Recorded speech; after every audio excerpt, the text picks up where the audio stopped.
Good evening, everybody, and welcome to the February 24th, 2021 School Committee meeting. Please, Tristan, everyone is here. Please join me in the Pledge of Allegiance. I pledge allegiance to the flag of the United States of America and to the republic for which it stands, one nation, under God, indivisible, with liberty and justice for all. Thank you. Our next item of business is public comment. We have 3 public comments. Mr. Lord, they are all here? All right, so first I have Pat and Christine Nally.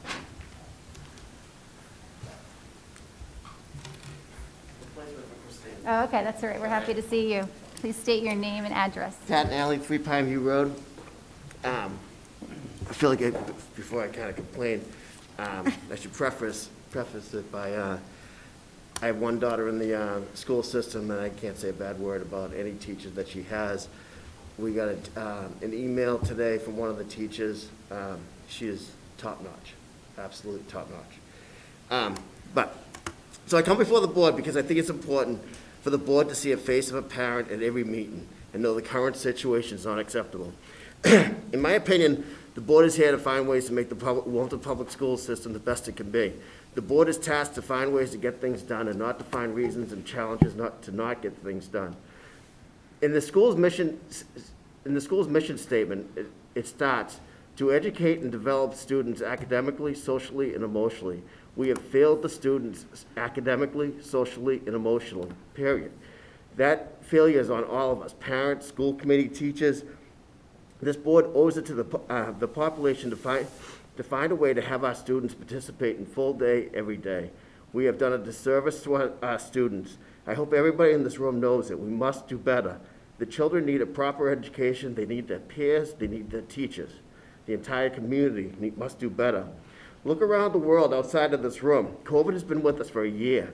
The general society has learned to live within the parameters and the restrictions of COVID that COVID presents.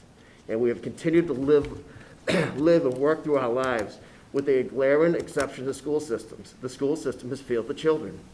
I liken the situation to somebody trying to cross the road, looking left, looking right, looking left, looking right, and an hour later they're still standing there on the road. At some point you gotta step off the curb and cross the street. In closing, I ask for transparency. If the board plans to continue to hem and haw and twist themselves into a bunch, trying to make definitive decisions, we must let the people know so they can get the kids out of the system. They need to go full day. So, school committee, Dr. Brand, WTA, I don't care if they need to wave the magic wand. It was said yesterday. It's time to go. Let's go. Thank you. Thank you. Thank you. Next I have Ursula. Thank you. Thank you.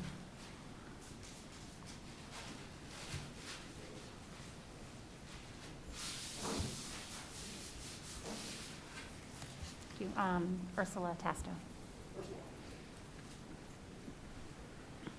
Good evening. Hi. State your name and address for the minutes, please. Ursula Tasto, 140 Chestnut Street. Good evening. Thank you for giving me the opportunity to speak with you all tonight. Thank you to everyone working to support our children and their education, especially our teachers and everyone here. In the past week, I've been so excited to learn about DESE's removal of many of the restrictions on busing and to hear of the steps being taken at the state level to phase out remote learning options starting in April for our youngest learners. I'm encouraged that the state is taking into account the evidence that we aren't seeing in school spread, as even Dr. Curto said at our last meeting here. That the state is acknowledging the growing evidence of the academic, social, and emotional harm that comes with remote learning for our children. Now, with this new guidance, we need to put in place plans to get all of our children back in school full-time, starting with our kindergartners and our elementary students, hopefully before the anticipated April state requirements, followed quickly by all of the other children in our district. I'm here today to request that we set up a meeting between us parents and the administration so that we can work together to fully reopen our schools and help our children bridge educational gaps. Open the pathways of communication between parents and the administration. We continue to look for visibility into any remaining roadblocks for returning to full in-person. We look for visibility into the scope and scale of the educational gaps we have and plans to mitigate those, starting with the summer. We look for the ability to help. We are looking to help the district address these challenges. We need to be cognizant that the lack of visibility and the lack of clarity of our plans, of our district's plans, are moving many families to consider private education, and these moves will impact our budget and our ability to provide the best education for the remaining students.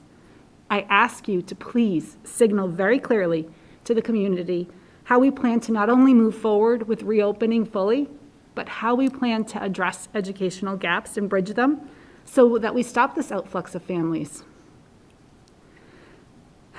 Let's partner together to create plans for our Wilmington Public Schools that other towns desire to emulate.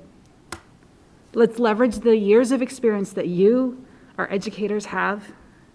Let's leverage the various talents in the community and use innovative new ideas to create best-in-class plans for our district. I'm looking forward to working with you all. Thank you. Thank you. Thank you very much.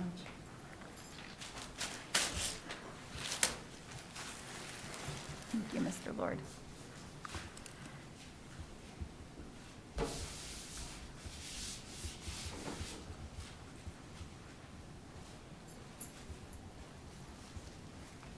Hello. Can you state your name and address for the minutes, please?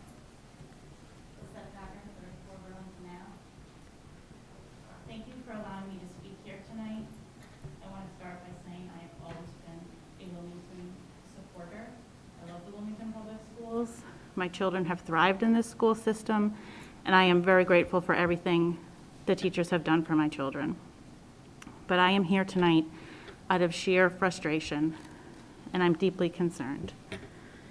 Along with being a mother of 4, I'm an oncology nurse at Mass General.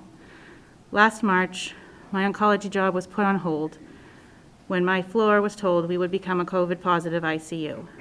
I cared for the COVID-positive patients in this ICU day after day. I thought to myself, this isn't what I signed up for. I do not want to do this. There was no vaccine in sight. I was made to go. It wasn't my job, but I went there every day because it was my professional obligation. Fast forward to today, we're back to normal. I'm taking care of oncology patients. Mass General has 17 patients in the ICU compared to the 242 we had last March. We admit our patients with COVID and we discharge them home. The testing is better. The medical community has learned how to better manage COVID. We learned how to care for this population of patients and how to safely work. I am not by any means trying to downplay COVID. I have a deep respect for this pandemic. But I also know that at this point, we're at a very different place than we were last spring. COVID is scary, but we now know that masks, good hygiene, hand hygiene, and staying 3 to 6 feet apart works to decrease the spread. We are not dealing with the same situation.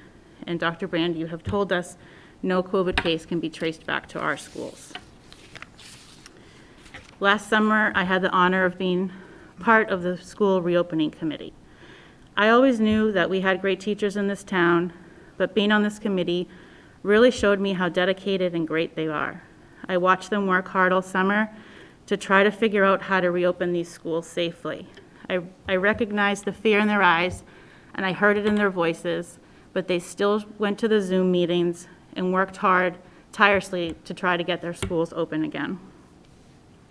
They spoke of their concerns regarding remote learning. They specifically felt challenged regarding how they were going to be able to develop trusting relationships with children to foster learning.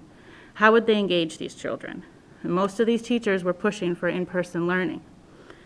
But then August came around, the filtration systems in our schools were deemed inadequate, and we lacked staff.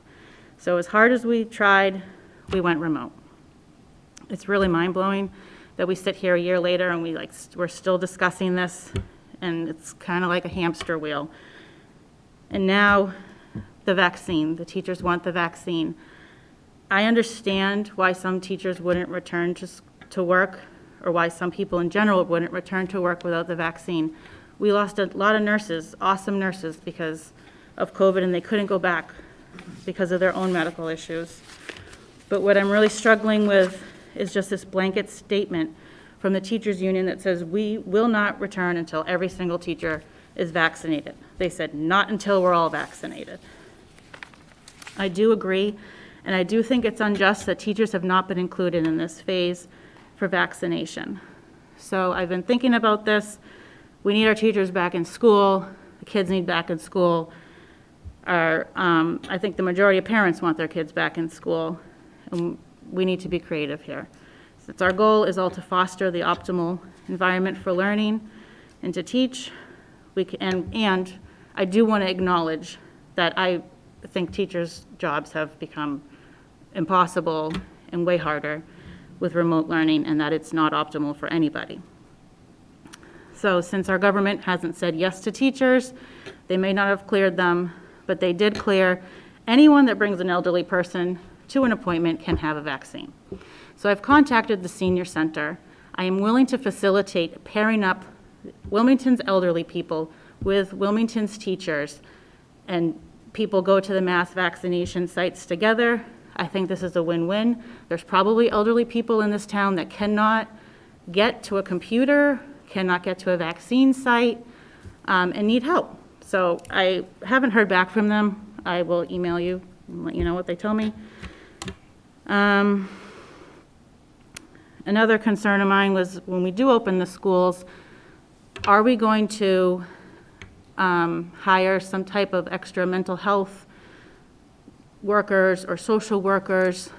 I really think the guidance department has a hard time, and this is not a slight on the guidance department by any means, but between dealing with kids' problems that become worse every year and applying to colleges and all the stuff they do, I think it's going to be tenfold this fall or whenever we go back. So I think the teachers are going to need help, everyone's going to need help. Students, I just don't think, on top of the kids and the teachers, I don't think the guidance department can really be ignored.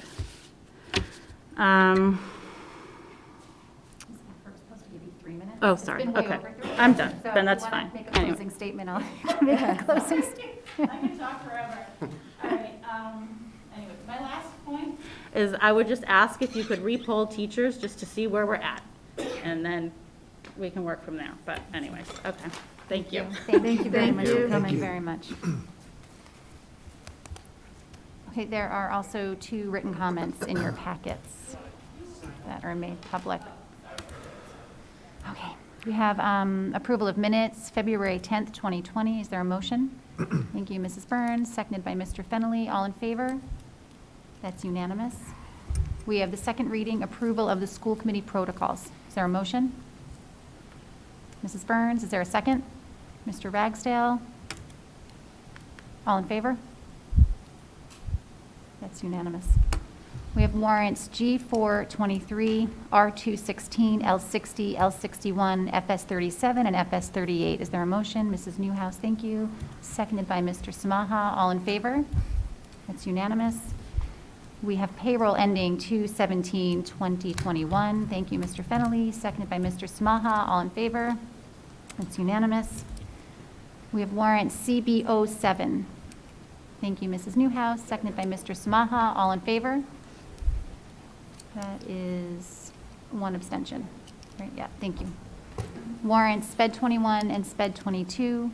Thank you, Mr. Samaha. Seconded by Mr. Fennelly. All in favor? 4 and 2 abstentions. Thank you, Mrs. Dixie. All right, item 5, Superintendent's report. Dr. Brandt. You ready? Sorry, I just lost my place. Are we going too quickly through the warrant? Very. Thank you, and good evening. There are a number of items this evening under the superintendent's report. a couple with inclusions in the packet and some that we will speak to in just a moment with presentations to follow to be posted. First off, YRBS, or the Youth Risk Behavior Survey. In the school committee packet this week, there is a memo from Ms. Crow and Ms. Murray as an update to you and to our community on the Youth Risk Behavior Survey for 2021. This has been a fairly long-standing survey throughout many school districts in the Commonwealth, and it's generally been conducted every 2 years. And the primary purpose is to help schools and school districts monitor health behaviors and risk factors, contributing to a variety of illnesses and such, including morbidity, mortality, and specifically trying to hone in on and gather information on behaviors related to injuries and violence, behaviors related to personal safety, alcohol and other drug use, tobacco use, behaviors related to nutrition, and other factors related to adolescent health. I wanted to let you and the community know that we intend this year to join the Middlesex League of Superintendents group to administer this survey, and that will be done upcoming in the spring. As is the case for the survey in the past, when we last did this in, I guess it was 2019, those full survey results will be available with comparative data to other districts who participated in the survey. So stay tuned for more of that. Right now, the plans are still being solidified in terms of the exact administration dates for those. Item 5B, the revised hybrid schedule. This is, there's not specific information in the packet, but just to briefly comment on the status as members of the committee and community know. We are at this point in time operating under new and revised schedules across the board for hybrid instruction and supportive hybrid instruction. These were changes that you'll recall were brought about by the requirements from the Department of Education to adjust structured learning time, and we were, as a district, one of a number of districts who had to make some adjustments to that. Generally speaking, I'm pleased to be able to share that it sounds like across the board, with maybe some hiccups here and there, that both our educators as well as our students are settling in well to the new schedules.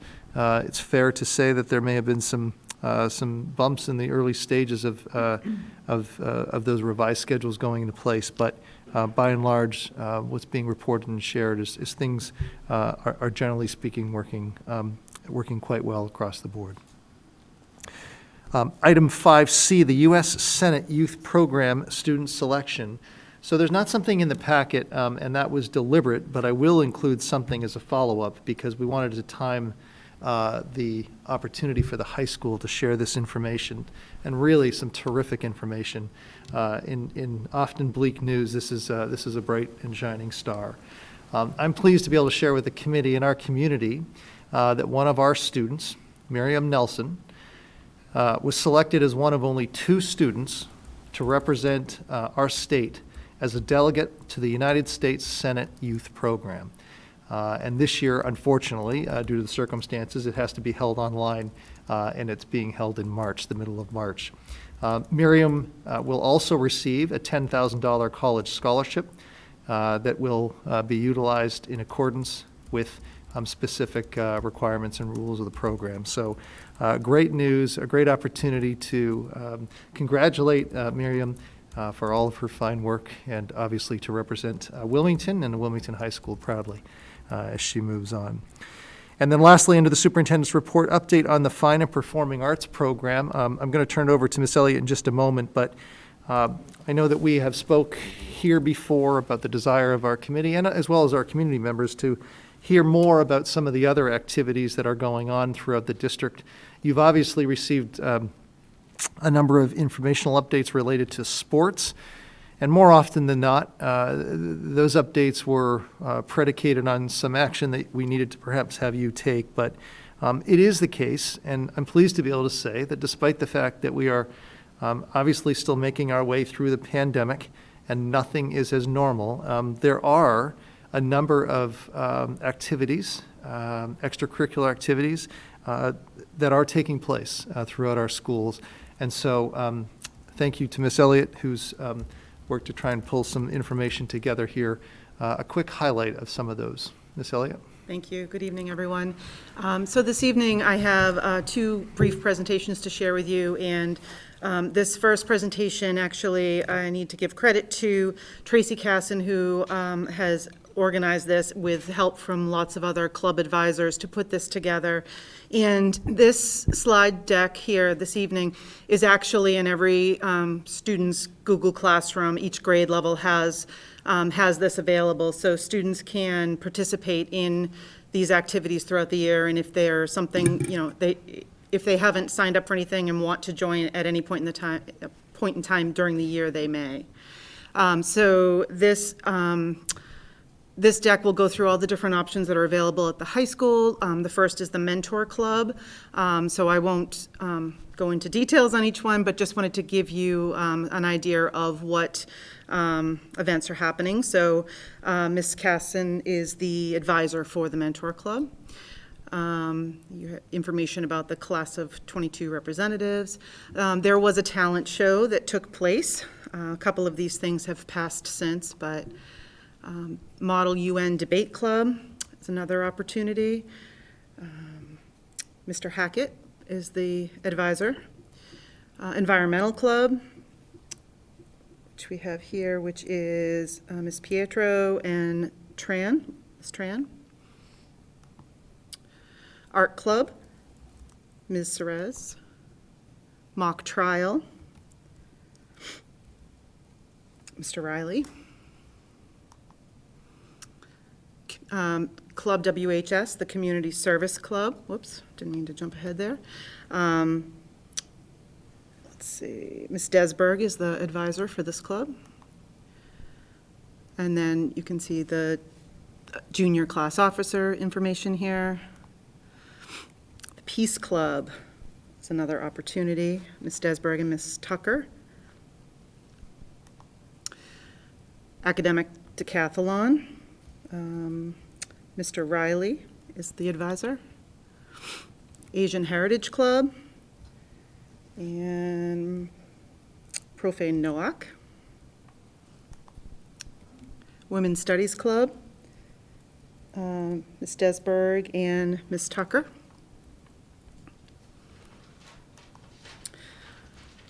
The yearbook. Ms. Dickerson is the advisor. The GSA, Gay Straight Alliance, and the advisor is Mr. Indiciani. Animation Club, Ms. Fiddler is the advisor. Expressions, the Literary and Art Magazine, and Ms. Parvian is the advisor. Social Justice Club, and Mr. Brown is the advisor. The Next Chapter, this is a writing book club, and Ms. Estrada is the class advisor, or the club advisor. And so that's it for the high school. So you can see there's lots of different opportunities happening at the high school that kids can get involved in, and beyond sports. So there's lots of different opportunities, and there are other things happening as well that fall outside of the realm of extracurricular activities, but there's definitely lots of options. So students have access to these slide decks are in their Google Classroom, so all the information and links are live on here. So if they're interested in joining something, they certainly can. We also have many activities happening at the middle school this year as well. These are actually posted in Dr. Quirk's blog. However, I've captured them for the sake of this evening to be able to share. I've captured them in slides for you as well. So here are a few that are happening at the middle school. So the talent show took place virtually at the end of January. As well. And then the drama club, Mrs. Prindeville is the advisor for that, and she also facilitated the talent show. Mr. Manchester is the advisor for the drama club. I'm sorry, for the math team. Clicking, there we are. I think he'd be upset with me if I asked him to run that club, right? And let's see, Ms. Perkins, the ukulele club. I didn't even know that existed, but I have one at home, so I might have to join. And the homework club is up and running. Ms. Lamano, Ms. Truly, and Ms. Simmons. And WMS Paw Prints, which is the literary magazine, is run by Ms. Madden. And the art club, Mr. Roberts. Students Against Destructive Decisions Club is staffed by Pat Taylor.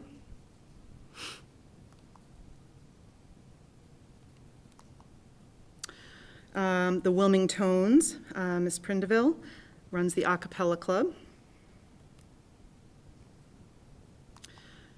We also have a fitness club, formerly known as After School Sports, that is still running this year, and Ms. Jackson and Simpson are running that. And that's the last one for the middle school right now. So just lots of different opportunities, and students who are interested in joining any of those activities at the middle school can sign up online. The links aren't in this slideshow, but they have access to, in the newsletter in Dr. Quirk's blog, so they can sign up online. And so that's just a quick look at what some of the activities that are happening this year. Even though things were certainly different this year, people have really risen to the occasion and figured out ways to make these things happen virtually and safely. So it's exciting to see that there's so many opportunities available. Thanks, Ms. Elliott. Are there any questions? Mrs. Byrnes? I wanted to go back to the risk behavior survey. So I've got really two questions, because I know they switched up how we received the data, which made it difficult to compare it to the other previous years. And I've let it gone. This was years ago, because we've had other urgent things to address. But is it possible, though, in requesting this data, when it is available, disseminated to the district, if we can go back to the number of each grade and the number of students who responded to it, in order to compare, to be able to go back and compare these grades through the years, because I think they start in the middle school and they go up to a certain age in high school, in order to be able to see how these kids progress over the, every other year. It's very helpful to see, I'm missing the word, but I don't want to say cohorts, but the groups as they go from the middle school to the high school, and where there may be more spikes in certain areas, and when those changes happen over a period of every other year. I know previously, the last data I think we got on the youth risk behavior survey, and I may be incorrect, it had just measures as it was to Middlesex, and that doesn't help us know exactly what grades may be facing certain struggles, whether it be home life or substance abuse or risky behavior. That breakdown, I think, is very enlightening, and I think it's something that parents and community members need to see, as well as for the district to be aware as to what our kids are facing as pertains to certain topics. So I do ask that when that data becomes available, that it's disseminated as it was previously, the first two or 3 years, where it was broken down by grades, number of students who took it, and where they rated the section or the questions. So that would be very helpful. And we can go offline offline if you have any additional questions. My other question is knowing that this is scheduled for this year, what happens in a remote hybrid situation? Is there any thought as to how it's going to be delivered to students, or how are we going to engage those students who may be remote into this? I'm just wondering how we are going to approach this, because usually it's done in the classroom during a specific period, so. Yeah, both are great questions. If I may, I'll go back to the first one, though. So I do think we can certainly explore the ability to try and customize the data reporting, but I will say that, and you may recall, members of the committee may recall, this actually represents a transition back in 2019 when we, I won't, but for lack of a better word, use the word provider. We as a district signed on and joined forces, if you will, with the Middlesex League and partnered with them in terms of the utilization of a third party to both design, collect the data, and report out. So there will be some limitations. It's not the same tool as that which it was prior to 2019. That's not to suggest that there may not be some ability to pull some of our own data, but the survey itself and thus the reporting has changed. It's a different tool, I would say. But Thank you we for can that, because I wasn't aware that that's changed, because I thought it was the same. Yeah, no, and I can gather some more background information on that, but I do know that 2019 was a transitional year for our district in that sense. So that's number one. Number two, it's certainly in terms of how do we approach in the hybrid model, and for those students who are remote, it's not unlike other situations that we're facing. In fact, and I don't mean to lead into this, but MCAS, one of the next items on the agenda, that we are also, as a school district, as are all, having to think about just that. How are we going to engage and provide the same opportunities or expectations for students who may be remote? So we would certainly do that, and just because a student, I don't know exactly how yet, to be honest. However, this will be an electronic data capture, so it's certainly conceivable that all of the information and directions could be provided with the hope and prodding that students remotely will also complete the surveys if they're in the target grade levels. My overall concern, I'm very data-driven minded. Survey and try to collect data from it, then I think it would be helpful to those with regarding programming, professional development, in creating the tools that we need within our schools to help and support these students in that it's really a social emotional realm, and without knowing what they're facing in concrete terms. Right. And maybe I'm just a little too detail oriented. It comes with the territory that I do. But I want it to be useful and impactful so that it can drive programming and supports within our school districts. So, and I think, just to do it is just not enough. If we can't utilize it to drive stronger programming for our students and stronger supports. Thank you. Mr. Baxter? Also on YRBS, do you know if the survey this year is going to be the same questions as in 2019? You said there was a transition in 2019, but I'm curious if you know whether they're going to ask the same questions this year as they did then. Because there's one value of asking the exact same questions all the time so you can sort of track over years. But I could also see this year there being a bunch of interesting, different new questions. So having had some experience previously in different districts with the YRBS survey, I do know that there generally is the effort to be consistent for the question set.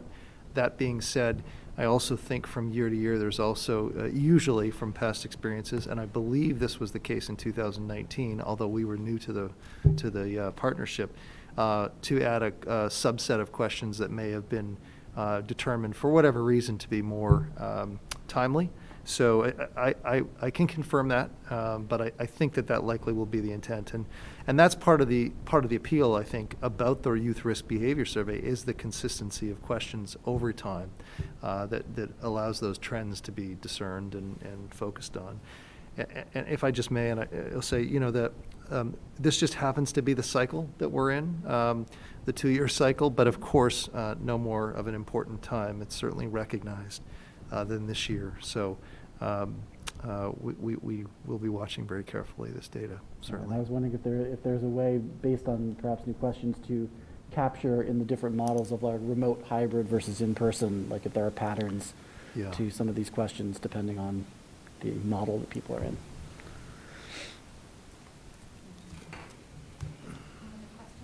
Mr. Fennelly? Just a comment and then a question. First, I just wanted to say, again, to Dr. Brand's point, congratulations to Miriam. That selection to the Senate Youth Program is incredible. It's great to have Wilmington represented. So echo the congratulations, but my question is for Ms. Elliott, and forgive me, I'd turn and look at you, but I want the microphone to hear me. Do you have a sense of, as far as the after-school programs and the fine arts and performing arts, as far as utilization, like, are there similar numbers of students involved? Is it significantly less? Is it significantly, I mean, COVID obviously has changed a lot of things, so I was just curious how well utilized those programs are. That's a great question. I don't necessarily know what the enrollments are at this point in time. I could certainly get a general sense of that. And I do believe in many of these programs, kids kind of come in and out of them different times of the year, depending on what's going on in their lives. So, but I can check with building administrators and see if they have a sense of that. I also don't know, being new here myself, how fully enrolled they are normally, so I can get that data. Thank you. Sure. Any other questions? I have 2 questions, or more, I guess, possible. Can we look into this? I've heard from quite a few families of performers about the potential for possibly performing outside in the spring, and just wondered, I'm not looking for an answer now, but can we look into that and see if there's some potential for cats and for the a cappella group in particular, but others as well. And then my other question is more of a request for an update. I've heard from some families about the National Honor Society induction, which I believe did not happen, and so I'm just wondering if it's going to happen for those who weren't properly inducted and what that will look like come spring. And thank you for the update on the clubs. Anything else? Okay. Brings us to old business, 2021 assessment accountability, Mrs. Byrnes. Oh, I think. I was wondering what that was.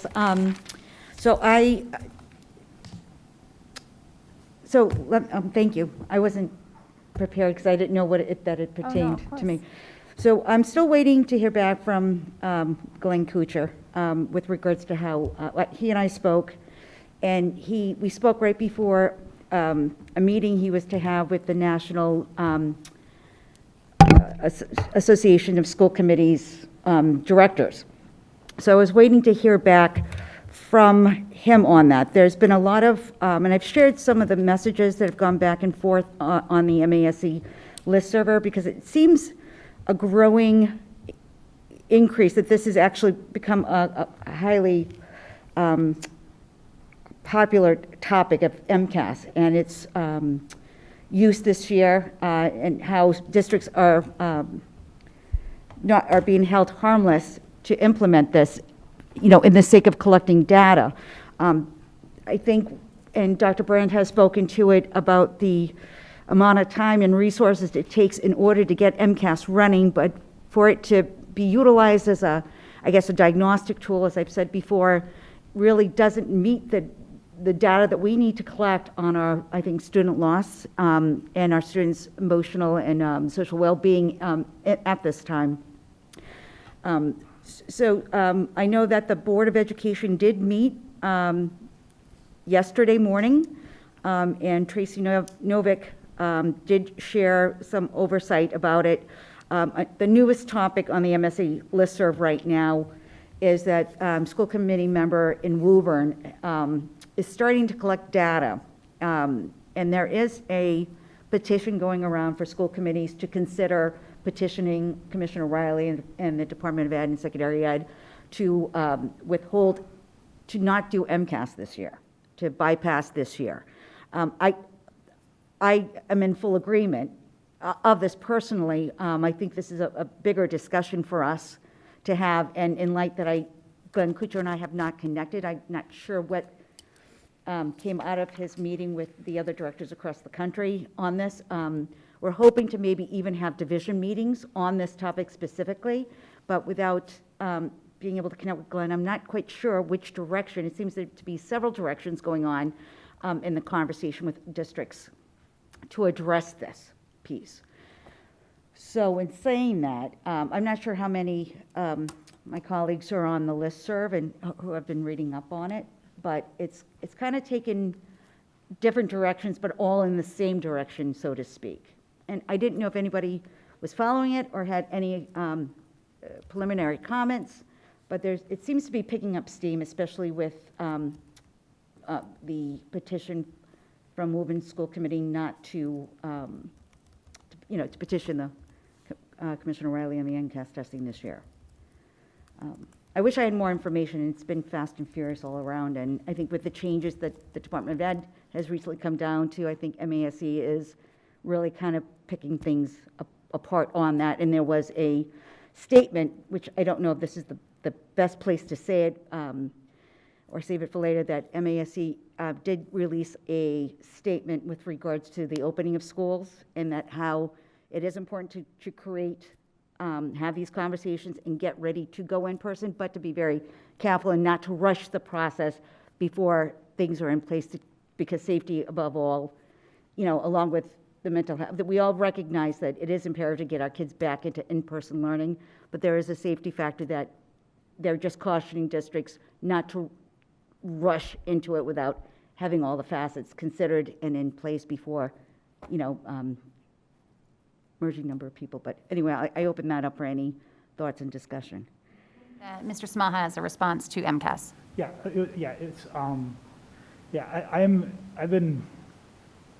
I've not been a fan in general of high stakes testing, at all.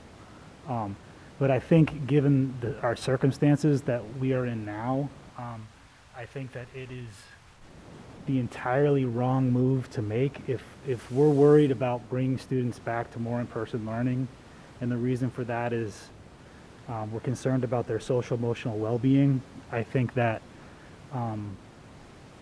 throwing a high stakes test at them as soon as they get back is the wrong message to send, and I think it's the wrong move. I know that we've talked about where the state has said, well, we're not going to hold districts, accountable for this. But I think we need to be focused on students. And while districts might not be held accountable, students are held accountable for it in terms of graduation requirements. And just the term MCAS in general causes undue stress on students. I think it's the absolute wrong move. I think during normal times, I'm against it. But during this time, I think it's the complete opposite thing that we should be doing if our focus is on helping our children. I think that if we're, and I'm very concerned about learning loss, but I think that there's lots of other ways that we can sort of capture some of that learning loss. I think, trusting teachers to know and to be able to assess. As a teacher myself, teaching is one of those things where you're always assessing all day long through everything that you do. It's a constant process. I think asking students to sit through MCAS this year, especially asking teachers and school systems to work to get this done. I don't see the benefit of it. I don't know who's going to benefit from it. I think the idea that we're going to capture where the learning loss was through MCAS, I think is a ludicrous argument. I don't buy that at all. So I apologize for being long-winded about this. It's something that I've thought a lot about, and I'm certainly very passionate about it. And I think if we're going to say that students are at the center of our work, to ask them to do MCAS right now is the opposite of putting them at the center. It's putting something else at the center. And I don't know necessarily what that thing is, because I don't know who would benefit from it. So I know that back in November at the MASC delegation, there was a vote of, I don't have the numbers in front of me, but it's like 117 to 5 or something like that in favor of a moratorium on MCAS. And we as a committee also supported the moratorium on MCAS, and I think that whatever is happening right now in terms of the MASC and in the state is I would be in favor of doing whatever I can, whatever we can to support that, because it's the wrong move, in my personal and professional opinion. So thank you. Comments or questions for Mrs. Byrnes? Mrs. Byrnes, you have a question for you? No, I'm kidding. Well, I think what I'd like to do, I couldn't agree more with Mr. Samaha's comments. I do think that he's absolutely right. I think our time would be best served in focusing on getting our students back in and our teachers back in the most safe manner as possible, and how we're going to do that and how we're going to negate that. I think that's our priority, and not MCAS testing. But in saying that, we do have to, in conjunction, whether it be per individual districts, come up with a way to assess what the learning losses look like in order to be able to build the work that we are going to need to do to recapture that learning loss, as well to ensure that, you know, the mental and social emotional health of our students are also being met after almost a year of trauma, because that's exactly what it is. And I think we're going to be challenged beyond, we're going to be very challenged, because I think we cannot approach this in the traditional way that we've always approached this. And I think we're really going to, as it's been discussed earlier and brought up in parental comments, that we really do have to start thinking outside of the box to address this, because I think that's the only way we can target it efficiently and effectively. And it's not just our students, but it's our staff in supporting them, in supporting our students. So it really, I see this as really being a village kind of approach.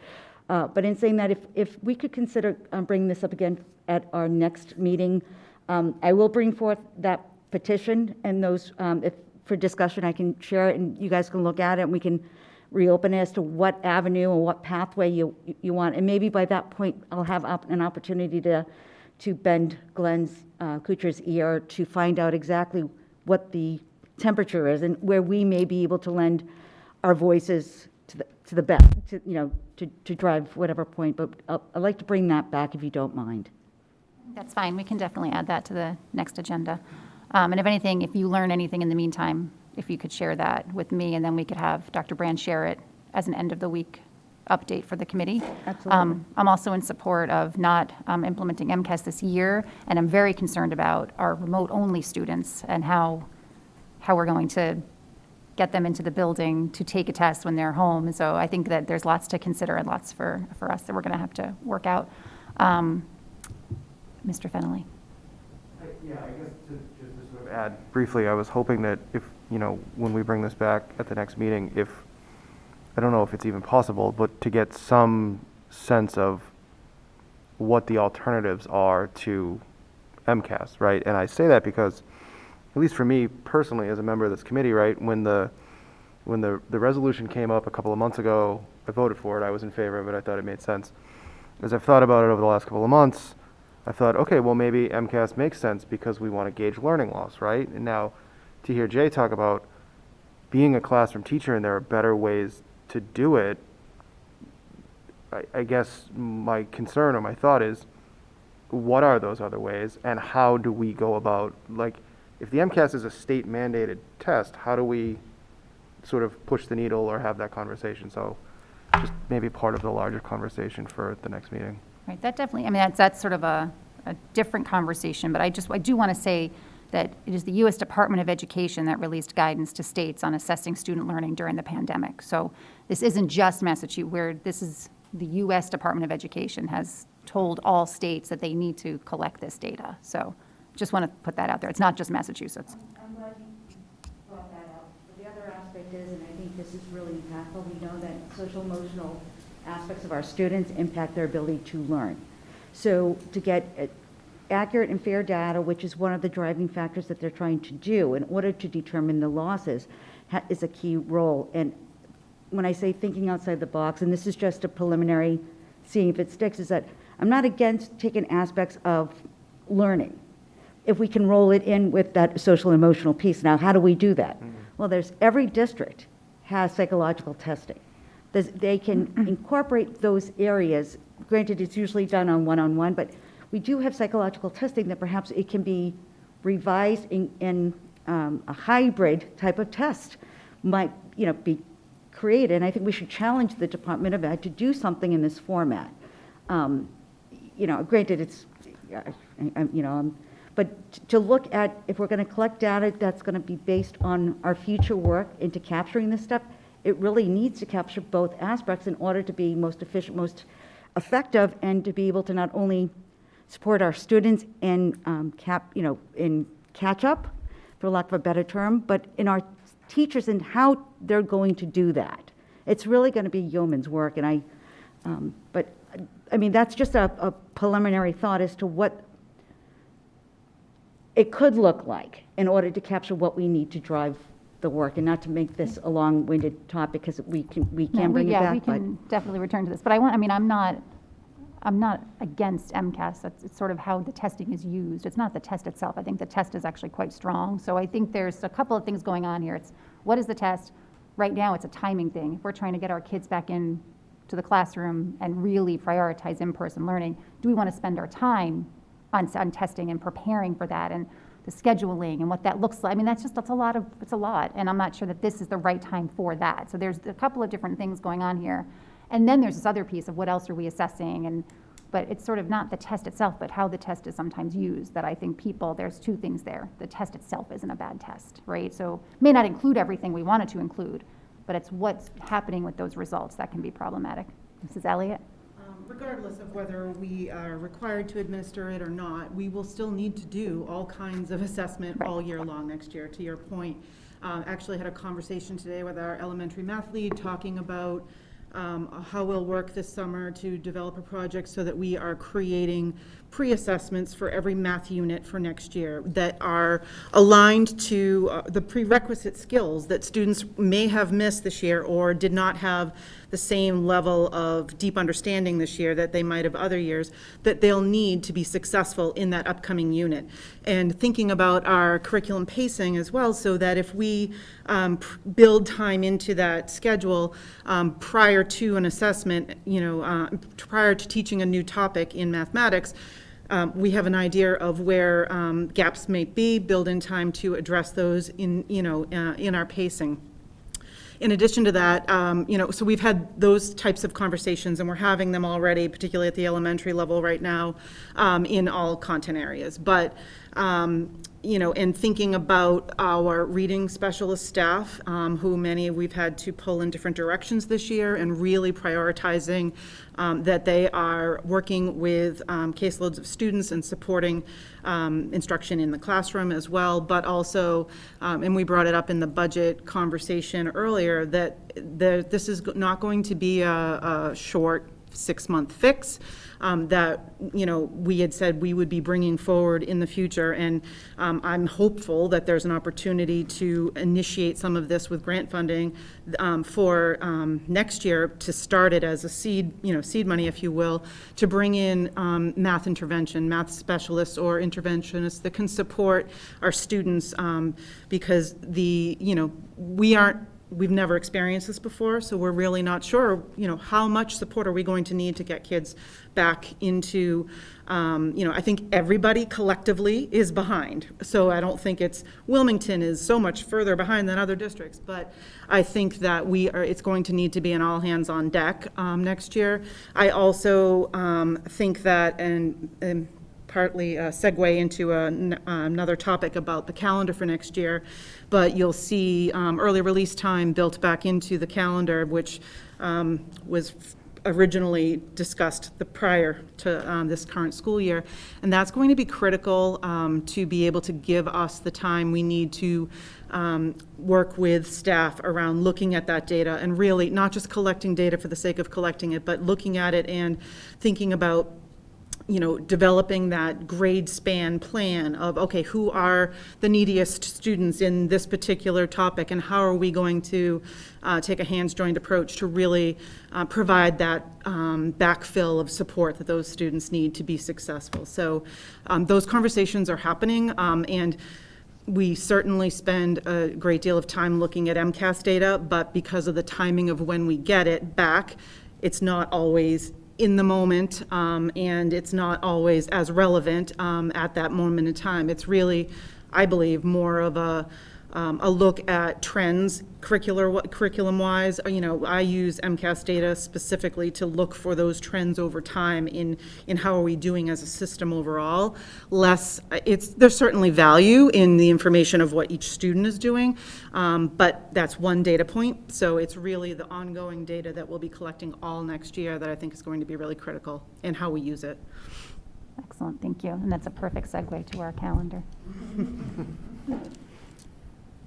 That's you, I think. All right, thank you. So moving on to item number 7, new business. First off, with the first reading of the 2021-22 school year calendar. It is usually about this time, arguably perhaps sometimes a little bit earlier, that we provide the school committee with a glimpse of and seeking ultimately your approval of the following year's school calendar. And so in the packet there is a first version for you to consider, and this would be, depending on feedback that you have for us, considered a first reading. So I'll just draw your attention to a few highlights. By and large, it resembles a more typical, not this year, but a more typical school calendar for the Wilmington Public Schools. But I will start by pointing out that one change that we have made and are proposing for your consideration is a move to have the 2 full professional development days, non-school days, non-school days for students, right front-loaded at the very beginning of the year. Traditionally, we have 1 full day before students return, but staff are here. The thinking behind that change is twofold. One, to provide that additional time going into next school year, that regardless of what transpires over the next number of months, clearly it's a reset and a restart going into next school year. That's number one. Number two, that next year we've also confirmed that there are no local elections. There's obviously no national election or presidential election. And typically we have that second day of professional development for teachers in November. And we've backed into that, I would suggest, like many other districts in which usually there's there's voting in school sites, and so we tend to close those schools. That's a non-issue next year. And when you take a look at any November in general, it's always a very choppy month with the variety of holidays and stops and starts. So it seemed to us to make sense to try and keep a little bit more flow to the degree that's possible in November, and front load that day and move that day from November to before the students return. That's one change I'll draw to your attention. Ms. Elliot did comment on the return of early release days that are sprinkled, if you will, throughout the calendar. And some of those are also for conference days for student reporting, not unlike we traditionally have approached that in the past. School holidays are the holidays. They resemble state holidays, and so we've kept a consistency with that. I will, though, draw your attention to a new holiday that has been added in June, and that's a Juneteenth holiday, which is on June the 20th. In July, I believe it was, of 2020, Governor Baker signed into order, I guess you would say, the Juneteenth holiday. And that is the date known as African American Freedom Day or Emancipation Day. I think it's close to almost all of the states throughout the country now have that as a recognized holiday. And so that is in our calendar and because this past year it fell over a weekend, so we didn't have to include it in the school calendar. Next year we do. And so I'll point out that that's there, and depending on obviously how snow days fall, that could be something that falls into the mix of the latter part of school. I'll pause there, and again, happy to take any questions you might have, and this is here for a first read.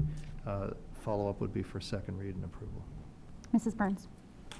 This may be premature. Can I ask, with regards to the discussion we just previously had, is there any discussion with regards to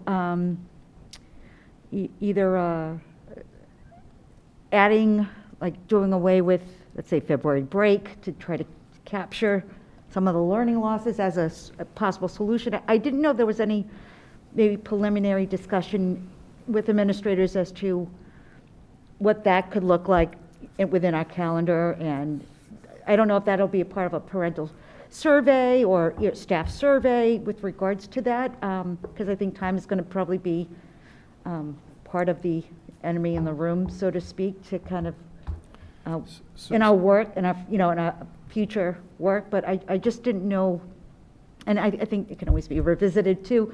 But I didn't know if there were any preliminary discussions. So there have not been to this point. It's a fair question. This calendar includes 180 instructional days. As a school committee, you certainly have the right to consider extending or adding instructional days. That is something that is within your purview, as I understand it. It does need to be negotiated. There's an additional compensation for that obviously would have to be worked with the Wilmington Teachers Association about that. So this version we did not include. That's certainly something that we felt more appropriate for you as a committee to entertain. Okay. There are certainly, contract does speak to certain necessities, if you will, or needs for a certain number of holidays and such, but, and obviously we have to follow the state holidays. Mm-hmm. But anything beyond that is something that as a committee you certainly could discuss. Great. Thank you very much. Other questions or comments about the calendar? Mr. Smaha? Let me first say that I applaud the addition of Juneteenth to the calendar. I think that's an incredibly important day, and it's good to see that reflected on our calendar. I also really like the PD changes at the beginning of the year. I think that makes a ton of sense. However, I had this argument, I think last year when the school calendar came up, was the early release days and its burden that places on working families to find childcare. I think that, we've asked families, especially working families, to do a whole heck of a lot this past year, especially because of the pandemic. And I really don't support having that number of early release days because of its impact on working families. I also think we need more time. If we're going to be talking about more time on learning, I don't necessarily believe that those PD days are necessary. That number of them. I'm not saying that they're not necessary, but that frequency of them. So right now, as I read the calendar, I see about 7 early release PD days plus 4 early release days that are for the parent conferences at the elementary and middle school level. And I think that the parent conference early release days are sort of a necessary thing, but I think with the professional development days, I think we could reduce that number. Right now it's 7, to maybe bring that down to a 4 or 5. I think that might make more sense for our students. And the other sort of comment that I had about it as well is that the the 3/24 and 3/30 are early release days. Those weeks are back to back. So I didn't know if there was a way to perhaps spread. So on March, there's an early release day on March 24th, which is the Thursday, and then the very next Wednesday, there's another early release day. And I didn't know if there was a way to sort of spread that out more, perhaps to put it during the week of the 7th, 8th, 9th, 10th, and 11th, or some other shift along those lines. That might make it a little bit easier for families than to have early release days, 2 days in a row. So those are my comments on it. Thank you. Other comments or questions? Mr. Ragsdale? The calendar as presented still contemplates, you said 180 school days for students and still 182 work days for teachers. Is that correct? And that is per your current agreement with the Wilmington Teachers Association at 182 days, yes. Okay. Because I was also, I'm glad to see I think it is the right move to front load that at the beginning of the school year. I think that's an important time, especially as you said, with this kind of reset year that we're not going to get those 10 days at the front of the school year that we got Right, this year. right. But having more than one, I think to me seems clearly the right move. But I still like the idea of having additional time, and I know that this is a contractual issue, which we're looking at right now in bargaining. But speaking also to Mr. Samaha's point about the early release days, that having like the full PD day is in many ways less disruptive than like the series of half days, and is probably also in many ways much more productive. And so I would like to see if we can also explore possibly reducing the number of those with the addition of another professional full day that really can get the full attention of development that we normally get in that type of full day, rather than having to squeeze everything in a couple of hours in the afternoon. Thank you. I'm inclined to agree with my colleagues. I think, it's hard because I know we really work to increase the number of early release days in order to increase professional development, but it does feel like now is not the time to have so many afternoons where children are leaving school early. So I do think we need to decrease them by a couple, and kind of to Mr. Samaha's point, looking at the week of, say, December 8, 9, 10. So in that, it's just there's a lot for families if you have an early release, but then you also have, is that the early childhood elementary conferences are on the 9th? So would that effectively be 2 half days in a row for someone at the Shawsheen, essentially?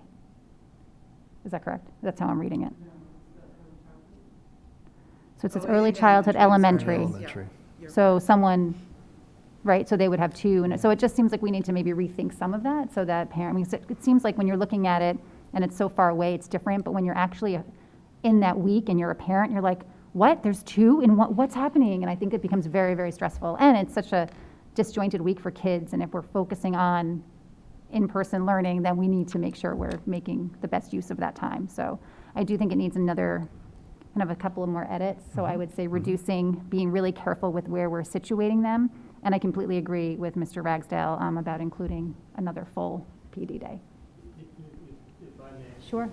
If you do that, that is adding an extra day to the teachers, because the early release days do count as educational days. Yep. As part of the 180. If you make one of those days like a full day, you go into 183 days for teachers, if you will. So just be cognizant of that. Understand. Thank you.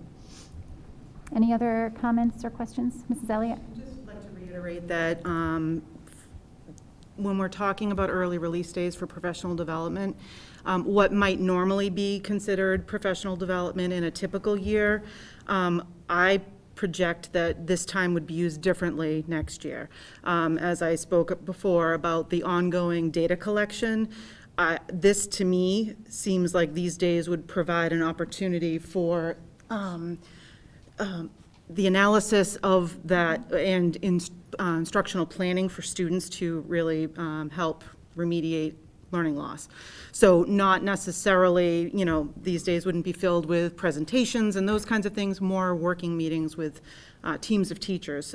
So just wanted to clarify that for the committee. Thank you. That's helpful. Thank you. Anything else from the committee before we move on? Okay. All right, that brings us to item 7B, planning for school reopening. Dr. Brand. Thank you. And just quickly to the calendar, if we maybe needed a little bit more time, perhaps it's not before you at the next meeting, but we'll Okay. certainly bring it back. So. Sure. Okay, thank you. Moving on under new business, planning for school reopening is the broad topic, and within that, as noted on the agenda, just brief conversation or update rather on new bus transportation guidance.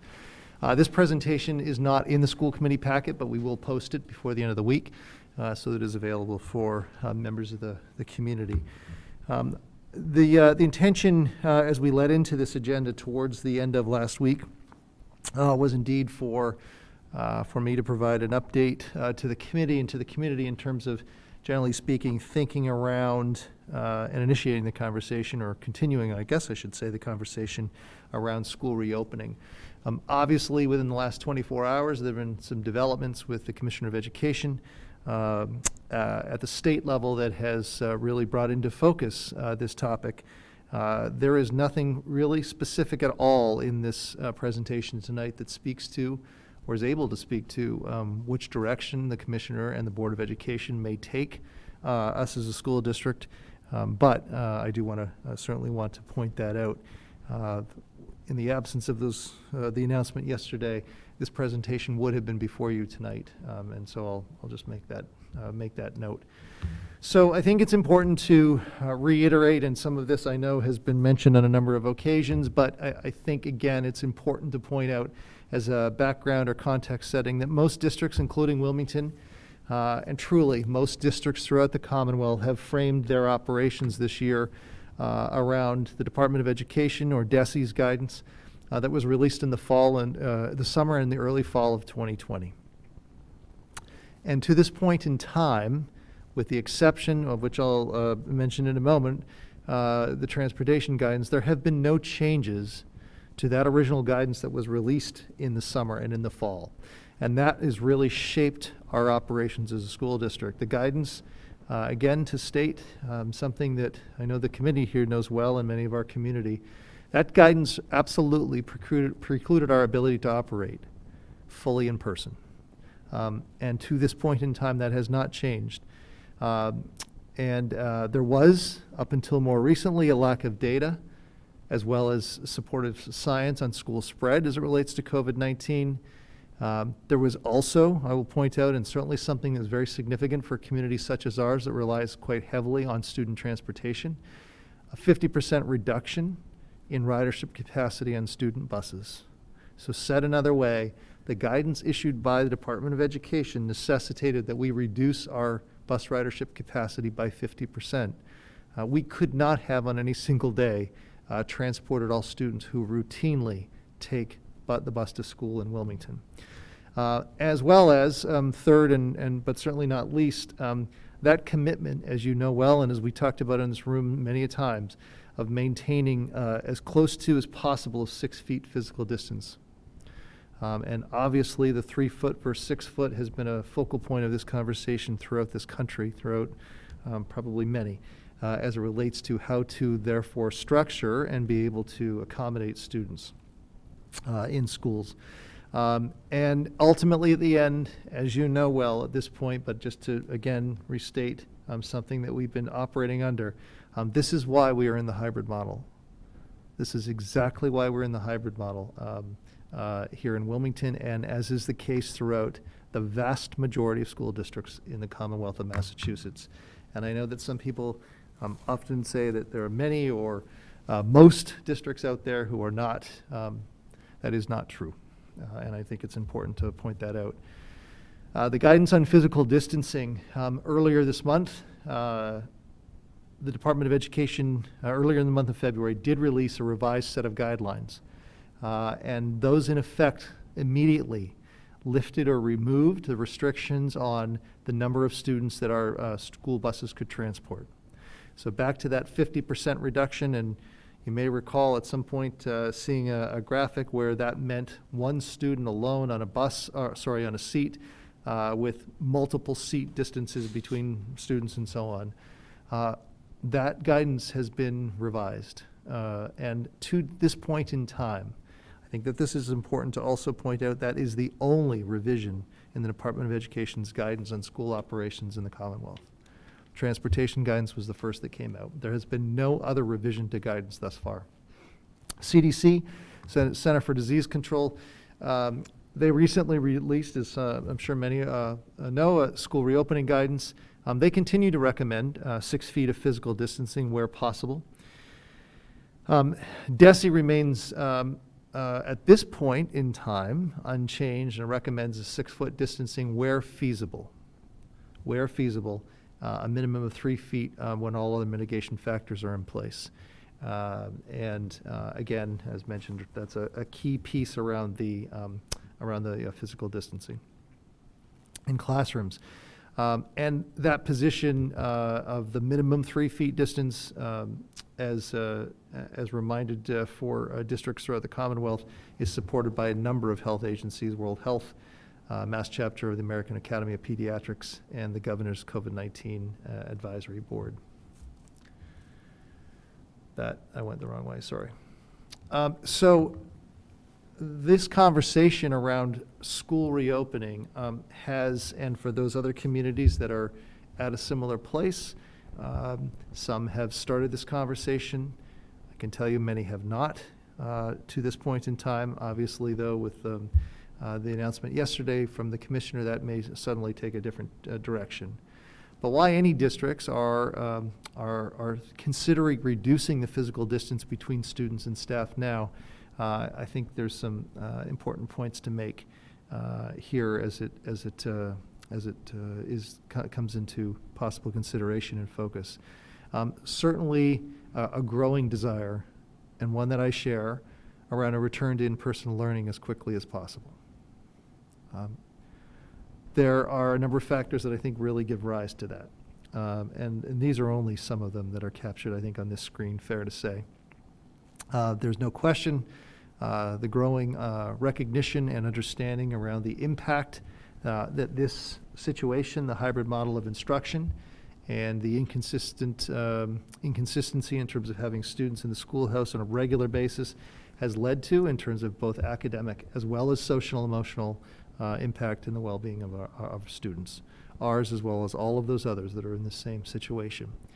There is also, though, a research base that's growing around COVID-19 transmission, and these are just some of the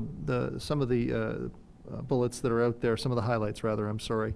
Although children can indeed be infected, and we know this from COVID-19, and as well spread that virus to others, less than 10% of COVID-19 cases in the U.S. Have been among children in that 5 to 7 age range. I'm sorry. Based on the data that's available, there's a growing body of research that has pointed to the fact that in-person learning in schools has not been associated with substantial community transmission, as well as a growing number of data points that identify the fact that research around 3 verse 6. Sorry.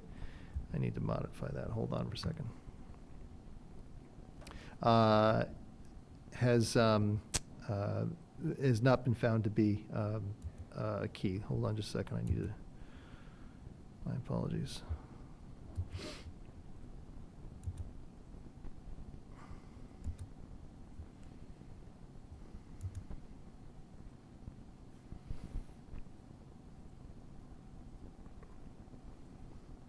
Fine on the screen, I think. Yeah, no, I know. I just.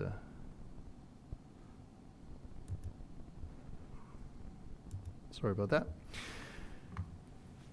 And so that key, again, keeps popping up in these conversations around the 6-foot versus 3-foot distance. And of course, understanding that that's in a situation in which when masks are being worn, as well as ventilation, something that we've, of course, also talked about considerably here.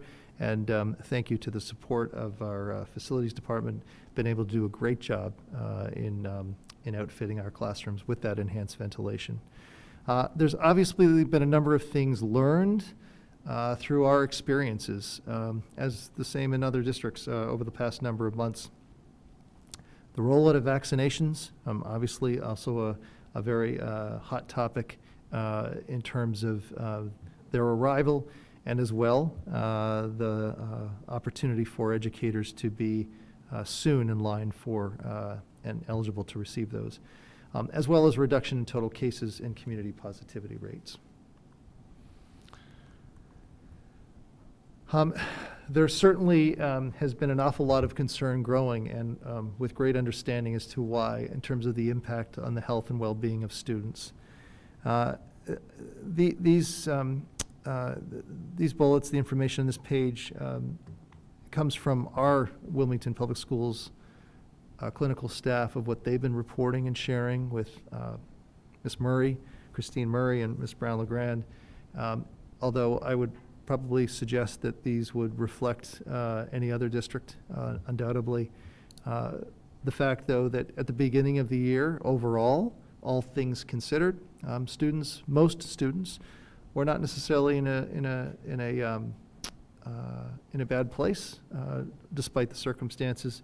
But there's no question that as the year has gone on, that those struggles have increased. There's certainly the realization, and what's being reported is that the hybrid model has indeed impacted students' connections, their engagement, whether that be with peers and certainly with the adults in the schoolhouse. There is a growing concern around depression for students.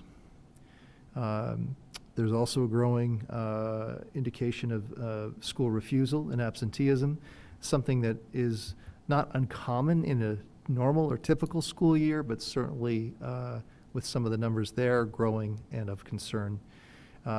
Abuse and neglect, and an increase around mandated reporting responsibilities, with growing concerns from the home environment.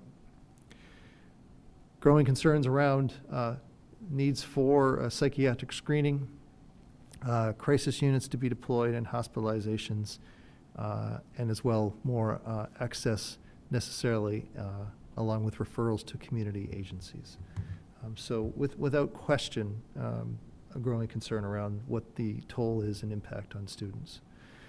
Over the course of the past 5 months, I'm pleased to be able to say, and we should be proud of the fact that the health and safety precautions that our reopening team collectively worked hard to put into place, our school leaders, our nurse leaders, and our staff have helped ensure has made undoubtedly a great difference for the operations of our schools. Masks and face coverings, physical distancing, all the things that we know very well after living close to a year in this environment. Hand washing, sanitizing, and contact tracing. In approximately 5 months' time, so the time period in which school has been open for in-person learning, not going back to the summer or the spring, it continues to be appropriate to say that we've seen little in-school spread with few cases of in-school transmission, at least here in Wilmington. And trending data that is going in the right direction, if you will, certainly in a favorable and positive one, and seems to be the case certainly beyond Wilmington, maybe not in all areas of the state, but it seems to be many. An update for Wilmington, 12 positive cases in the past 2 weeks in Wilmington, at least the time of when this slideshow was put together. And at the present time, approximately 14 students currently out in quarantine. You know that number has been significantly higher weeks past. Data that I gathered from the town's website, so I'm assuming that this is accurate. You can see over the last number of weeks the downward trend in total positive cases, as well as the positivity rate. And I just took this data from the first part of January. They have much more data there for any member of the community that might be interested in that. So considerations of any scenario in which we may see ourselves on a course or a path to return to in-person learning. I understand very well that there might be many who would say, why wait? What's the delay? And why can't you just have everyone back on Monday? And what we have learned and what we have lived over the past 5-6 months of being in school and all of the planning is that there are a host of logistical elements, realities in which we need to consider.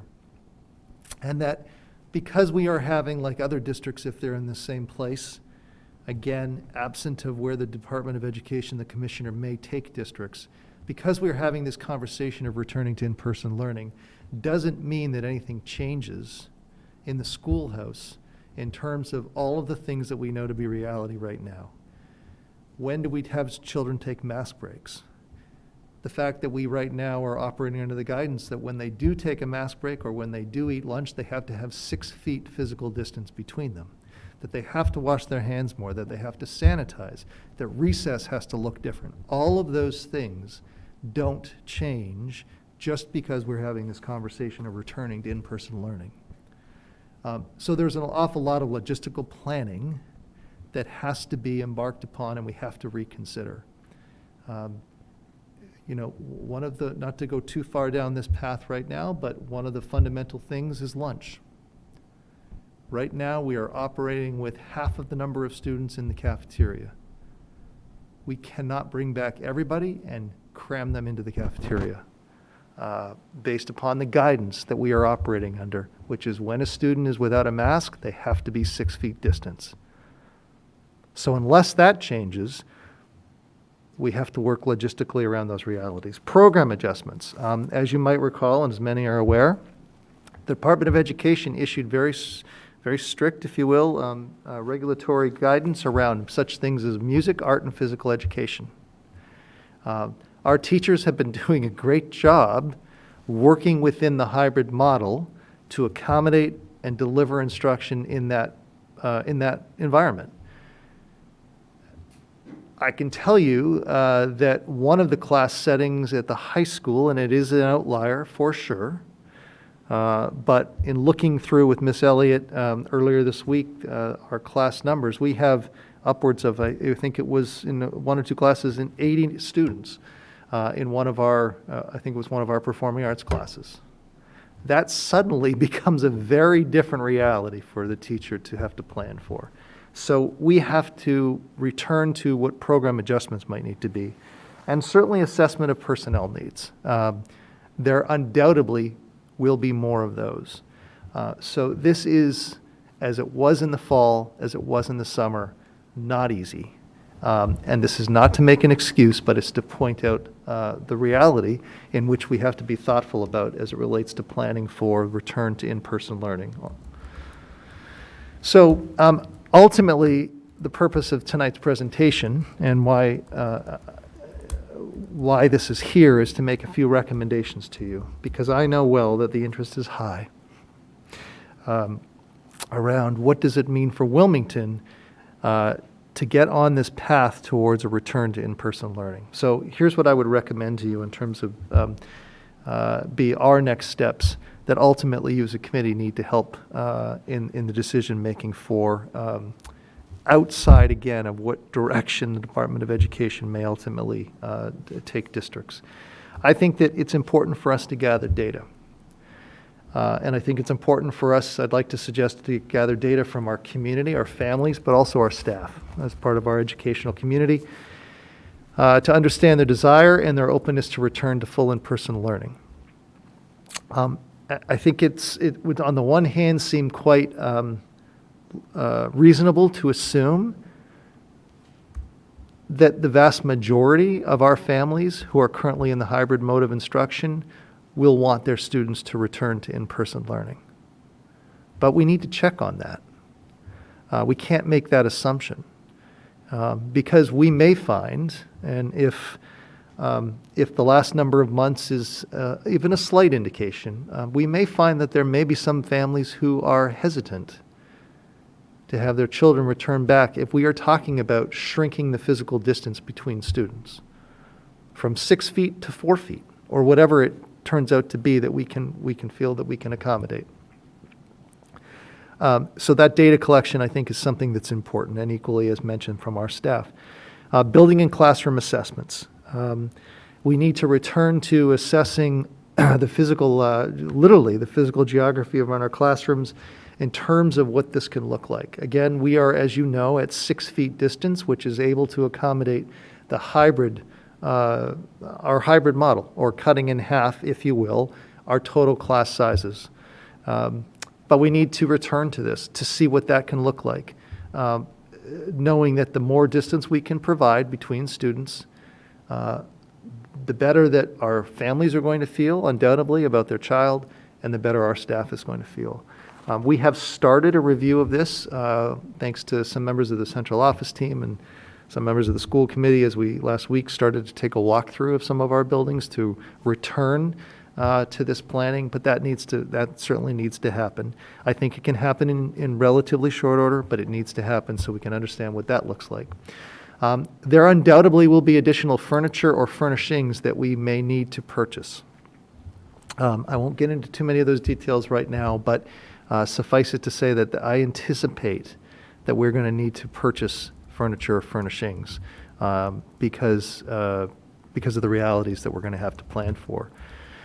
My recommendation is that we pull together that information, the survey information, the assessments, the impact on programs, what accommodations, adjustments, et cetera, we have to do, and bring that information back to you as a committee so that you can be informed, our community can be informed about exactly what the implications are and what we're talking about here in terms of a shift towards a return to in-person learning. And ultimately, I would suggest that as a school committee, you have an important role, I think, to play in terms of guiding my administration and our district around what the next steps are in terms of that direction. So finally, what does this look like in terms of a timeline? And I understand that the desire is high and huge to get on with this as quickly as we can if we are going to do something along these lines. But we do need a little time here to sort this out. So my recommendation here in terms of what I think is reasonable and doable is that we can begin that data collection that I mentioned a moment ago this week. In fact, we've started to work on putting together a draft survey and the like. I think that can be done within fairly short order. And next week, obviously, is the week of March 1st. So into next week. I've already met with the building principals this morning and asked them to prepare to pull together their building-based COVID teams. Each building has a building-based team to very much continue their planning or refocus their planning, I guess, if you will, in terms of what the impact on their facilities will be. If we're talking about effectively collapsing the hybrid model and bringing back all of the third grade students, for example, what does that mean for their arrival, their dismissal, their recess, their lunch, and everything else in between? I think that it's manageable. It will be a lot here for sure, but to get back to you at the your March 10th meeting that's currently scheduled and be able to share all of that information with you. And then whether that's you as a committee further considering that in terms of a direction setting for your March 24th meeting, or perhaps consideration be given to call an additional meeting to formalize a decision on where we go. And of course, and I know I've said it a number of times already, but in the background is obviously a parallel path here of what's developing with the Commissioner of Education and the Department of Education. The only thing that I can share with you, the only thing more that I've heard recently and come to learn in the last few hours is the understanding is the next Board of Education meeting is likely to be in the next couple of weeks, but I don't believe, at least at the time that we entered this meeting tonight, that there's yet been a date selected for that. But my understanding is that next Board of Education meeting with the Commissioner will be key to understand sort of where this is going across the Commonwealth. So that's playing itself out, obviously, at a parallel course. That's all of the information in the presentation. I'll pause there, and I'm happy to take any questions or thoughts you may have. Thank you. Questions, comments? Mr. Smaha and then Mrs. Byrnes. Thank you for this. I'm in support of fully returning as long as it's safe and we can commit to a feasible plan. I guess one of my questions would be is how do you envision the remote C cohort factoring into this plan if if at all? I know you had said, sort of collapsing cohort A and cohort B. Is there an opportunity for those cohort C students to perhaps return to full in-person, or is it, how would that play out, I guess? Yes, thanks for the question, and it's a great one, and an important one. So we'll need to better understand what that actually looks like, and part of the question set for families is just to hone in on that very thing. If you are a family with a fully remote or cohort C child or children right now, would you like them to return to in-person learning? So we need to get a sense of that. It's just too hard, I think, to predict or guess what that looks like. But we need to understand that. Now, that being said, if that is a large number, that absolutely will pose some logistical challenges for us.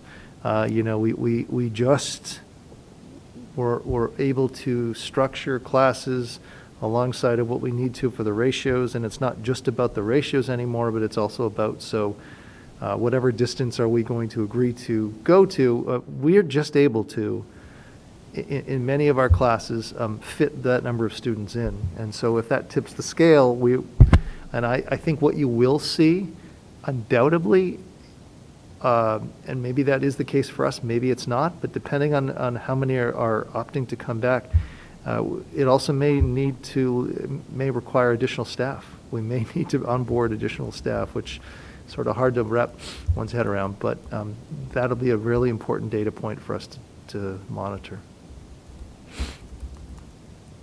Byrnes.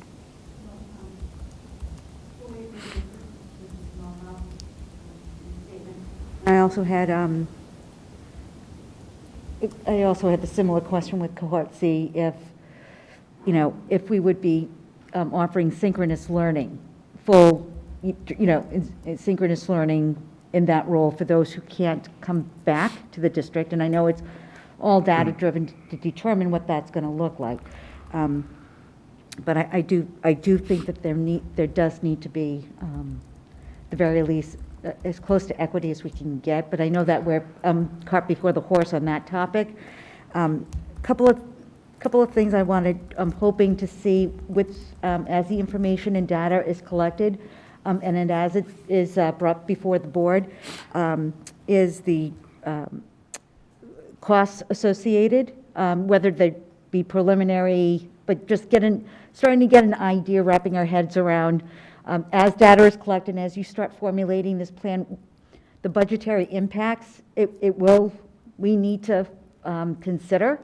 Not to say that, it's a do or die, but we need to be fully aware as to what that's going to look like. We do anticipate these unexpected costs. We do also expect, the forecast isn't very bright right now, stateside wise. So, so we've got to find that balance and I think be prepared for a very rough storm ahead of us, even as we transition. This is a positive. I would also like to hope that with the data collected, some scenarios that you might consider as to how we do this if we transition like our elementary kids in first and maybe our seniors, so that they can have some semblance of a senior year per se.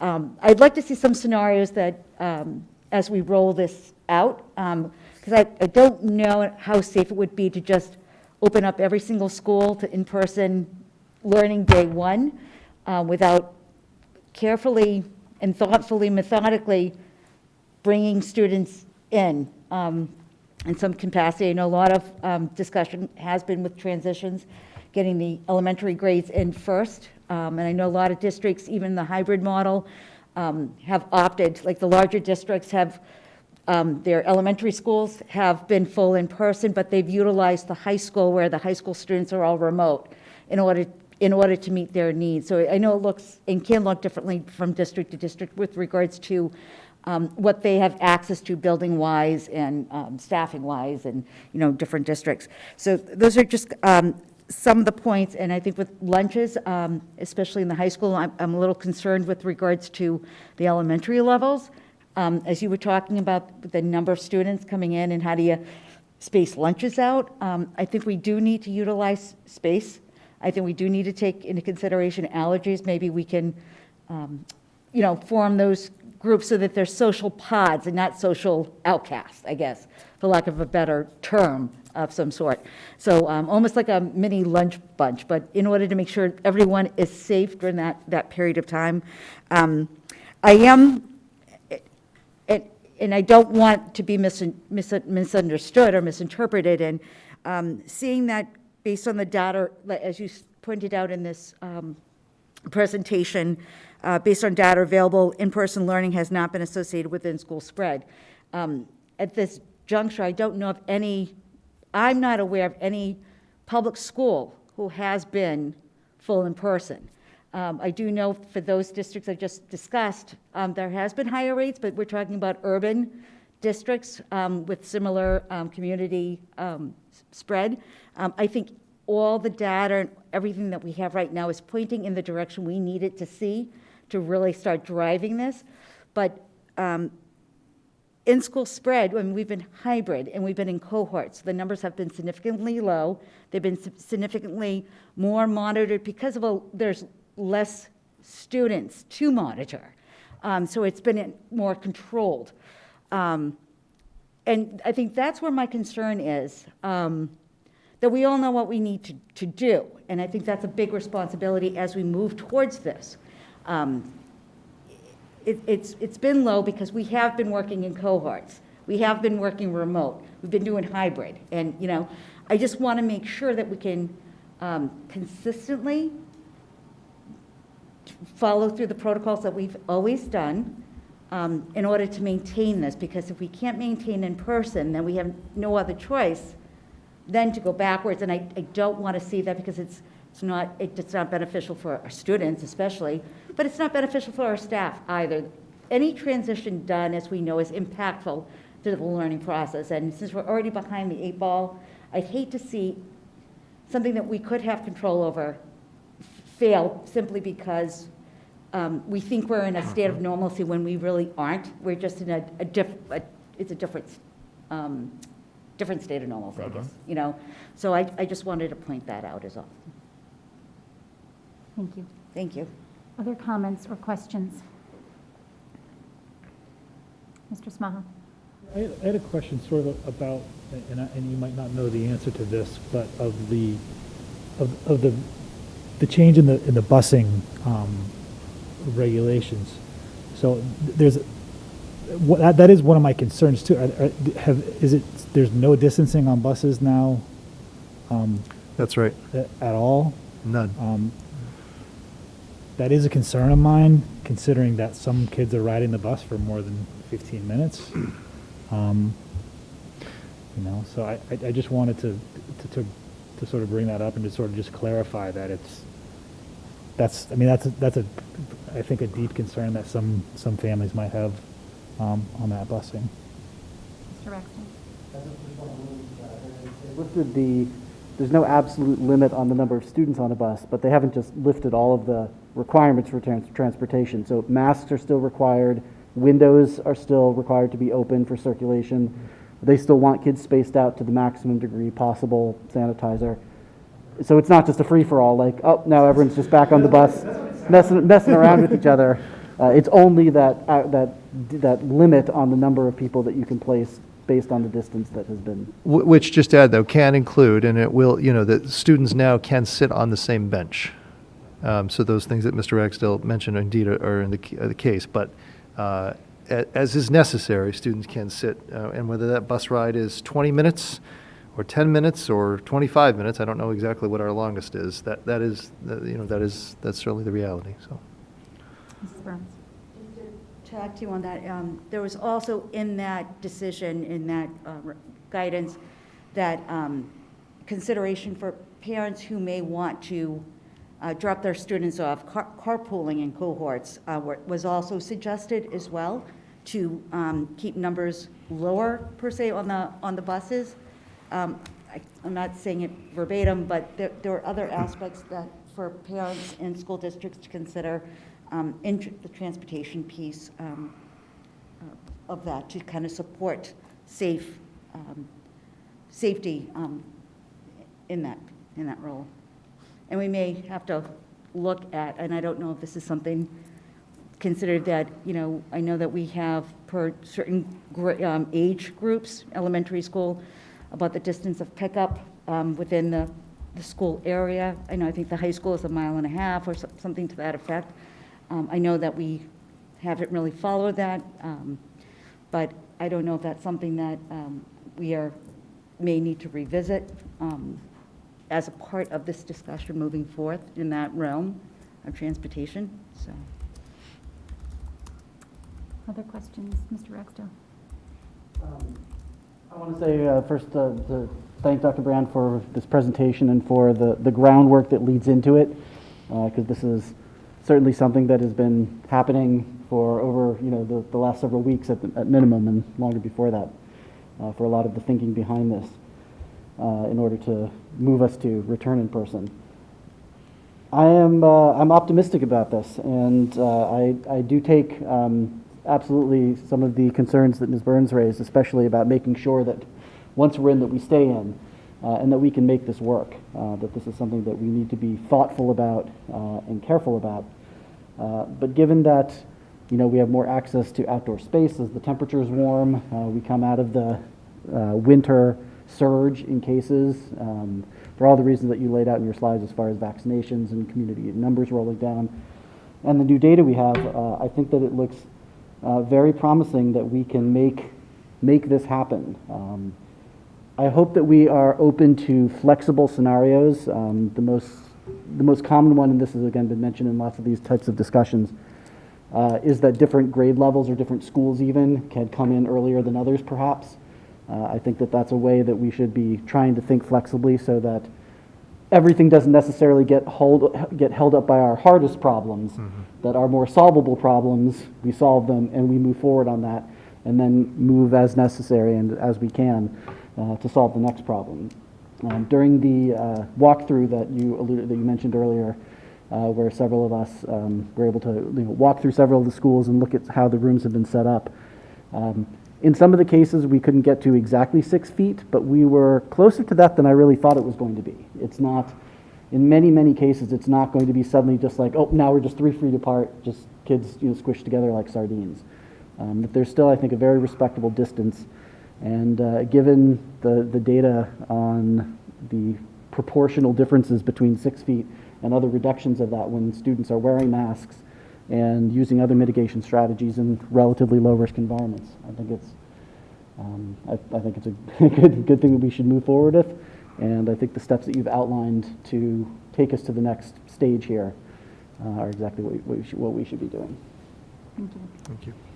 I'll just add, so I completely agree with my colleagues, and I'm pleased to see the aggressive timeline. And it's a quick turnaround for gathering the information, but I wonder if we need to be a bit more aggressive in terms of beginning our negotiations with the WTA. So I'm just a little worried about waiting until the 10th. We get our report, then we're not saying we're going to vote on it until maybe the 17th or the 24th. And then we would start to begin negotiation. And if we're hoping, we haven't set a date, but say we're hoping before April vacation, that may be a short window to do some of that work. So I'm not sure that that's going to work as well as some of us may like it to. So I want to come back to that. The other thing is also ordering furniture, which I'm assuming you can start to do as you do some of this planning. If you notice, for example, I know in one of the science rooms, we had looked at those tables and realized that might be pretty complicated. And so in that space, it might be more beneficial to have desks in there and not those tables. And that sort of stuff can start happening long before the 24th. Or, I mean, that can start happening sooner rather than later. And also this idea, which was not mentioned, but this idea of storing furniture, which those of us who had done that walk through, a lot of what we were saying was, well, we could do this if we got rid of this, and this. And so where's all that going to go? We need to plan. And so I just don't want us to get in a position of being ready and having things in place, but then having these other things hold us back because we don't have the storage units yet, or we don't know where we're putting the furniture. Yeah, So, you raise a good point, and that's, yeah, and I think a lot of that planning will be able to a lot of those realizations will be able to surface quite sooner right. and later, and we can certainly start to explore all of those things, and because part of this information, just as an example, you'll hear, I'm sure, schools, and many have talked about this around the desk shields, I have to call them that, the dividers that sit on top of, if as an example, it was deemed that that's going to be the best solution in the science classroom. And we need, and plus the art classroom, because those have similar tables, and we need, I don't know how many, 3,000 of those. I don't know that we need 3,000, but 1,000, and those are on back order. That's the kind of thing that we need to come back with that planning, because some of those things may be issues that we have to work around. Okay, thank you. I'm going to go to Ms. Newhouse first, if that's okay, and then I'll come back. Mrs. Newhouse. I just wanted to say that I think this is great, and the timeline is aggressive, but I think it's much needed for our students. You talked about the data collection that you were thinking of from the families, and you have on here data collection from staff. Will it be similar data collection from the staff of, are they going to stay in teaching? Are they going to need to take a leave? So we know where we are for staffing as well, or, what, because obviously that could lead us to some issues too. Yeah, thank you for the question. So what I can say is we're not as far along in the development of that possible staff survey.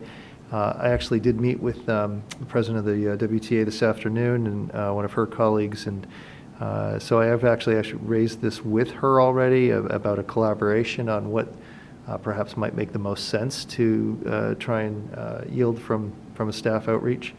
So we'll certainly get back to you on what that looks like, but I think we can put something together in short order. Mrs. Byrnes. I was just going to just reiterate, I think, with concerns about getting furniture and those aspects, knowing that furniture can take up to 6 months, I'm hearing with shipments and deliveries and such, and if we can try to get, like you were saying, like plexiglass, those science tables, to maybe use that, because if we're talking about masks and that, that would be a good barrier, and that, again, I wasn't able to do the tours, but if we can get one sooner than the other, that may be, and it would work. Yeah. I think that's, I'm sure that'll be something that you'll, and the powers that be, consider. Yes. In that piece. Mr. Ragsdale. One other thing I want to mention is that for this to happen, we really need to have a commitment to rigorously follow the mitigation strategies that we are already using. That I believe this can be done safely, but only if we really are wearing masks and wearing them properly, and keeping the surfaces clean and making sure that we have the ventilation and all the steps that we're doing. It simply is, and Mrs. Byrnes mentioned this a little bit earlier, that with twice as many students in the schools, it is not as easy to do that. There's just simply more people there, less control, and it's very important that the message is out to our students and to our community that we need to really take that seriously in order to make this work successfully. That we can only do this if it's safe, and safe for the students, safe for our staff, and that requires really adhering to these health and safety guidelines that have taken us this far. Definitely. Thank you. Any other comments or questions?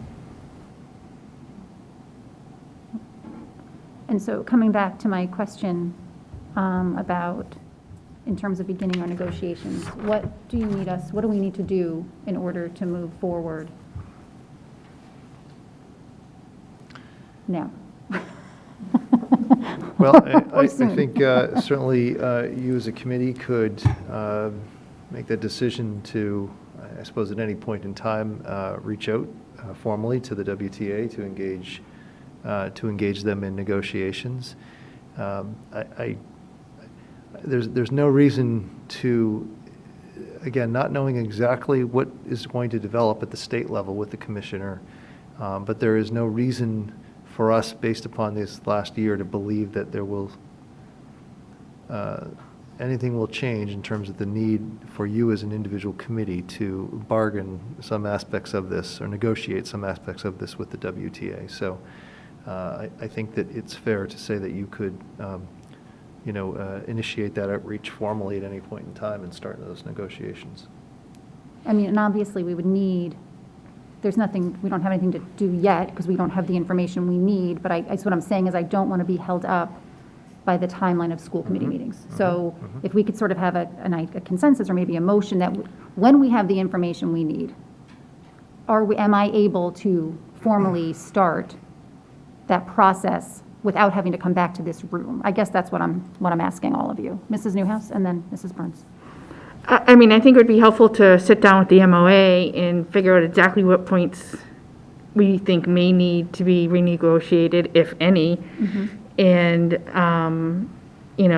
we basically have the logistics of how that's going to happen. I mean, I don't think, some of this data isn't going to matter with starting these negotiations sooner rather than later. Okay. And Mrs. Byrnes? I might make a suggestion. Since we are just started negotiations for the new contract, since we have the WTA liaison, the MTA liaison, as well as Andy associated with it, I don't know if, and this may not work out well because I've never encountered this position since being on the board, but perhaps we can try to, I don't know if it's possible, but do maybe a 30-minute when we get to that point, once we know what we, you know what I mean? I think opening the conversation, I think this discussion would be the first step in them knowing what our intent is, but maybe combining the contract negotiations with the possible MOA, like separating the two, per se, because we'll have all the players at those meetings. Not to complicate contract negotiations, but I'm just saying for time efficiency and effectiveness, perhaps we could try to carve out time when we meet, when we get to that point within those meetings, because we're meeting together anyway, why not either do it before or do it, well, preferably, I suppose, before. You don't need school committee members necessarily per se, but if you want, that's fine. But I'm just saying that since we have dates set with attorneys and the WTA and the MTA rep, that it just may, I don't know, may work out well time-wise. I just offer that as a possible suggestion if the WTA would be, consider that, since it may be effective for their membership as well. Mr. Smaha? Can you clarify what you meant by a motion, what you're... So I think, I guess what you- I'm what you thinking a might be looking for. motion like, Looking for authority to initiate negotiations when we have what we need. It's a little early, and I understand that, but I also don't want us to be stopped. So basically, what we would do is then I would be able to, as the chair, write a letter opening up the negotiations without having to come back, listen to the whole report, and then the next day, essentially, which may be the 11th, then we start. So we could sort of just start this process now. That's what I'm looking for, I think. Mrs. Newhouse? Well, we wouldn't be able to start it until probably the report is delivered anyway, right? I don't know. Mrs. Newhouse? I was just, looking at the calendar, if we're going to have the data in about 2 weeks, in the way things have gone in the past, I think it's worth requesting to start negotiations now, because in the past, it's taken 2, 3, 4 weeks just to get a meeting on the calendar. And the last thing we want to do is to have everything ready to go and not even started negotiations. So I would make a motion to have direct Jen to put out a letter this week to start negotiations and at least start getting a date on the calendar. And, they're going to everyone knows the data most of the data should be ready within the next 2 weeks. Okay, thank you. Is there a second? Mr. Smaha? Motion? Okay, all in favor? That is unanimous. Great, thank you. Do you have something else? No, Okay. no, I don't, thank you. I think that makes good sense. All right. Sure. Sort of piggyback on that, Phil mentioned the MOA and sort of identifying what, if any, areas might need. Would it make sense for Dr. Brand to talk to Andy and see Oh, sure. if he has preliminary thoughts on what areas we Mhm. might need to? Yes, absolutely. I know he has begun work with some other communities as well along these lines, so, but certainly we can bring him into the conversation, of course. Thank you. Right, and I'm just piggybacking on that with that, and I don't know if it, I mean, obviously it would probably make sense to have an executive section with all of us in the near future to, To schedule you know, something. figure all that out and where we want to go. Perfect, excellent, thank you. All right, more to come. Thank you very much. Item 7C, MSBA update and school facility planning. Thank you. In your packet, there is a joint memo from Mr. Hull, Mr. Jeff Hull, Town Manager, and myself as an update. This letter went to both the Board of Selectmen earlier this week, as well as, of course, you as the school committee. In it, it summarizes sort of the most recent developments, if you will, that we've had with the Mass School Building Authority. More for the community, if I may, just a brief update again. You know, we find ourselves in a very, what seems to be a very favorable place with the Mass School Building Authority. Again, for those members of the community that may have no idea what this is the primary, the only grant program in the state that helps communities with renovation or new construction of school facilities. It is, again, as I've said before, the reason why this school is here through the good partnership with the town of Wilmington and Mass School Building Authority. So we have a recent track record of success with them.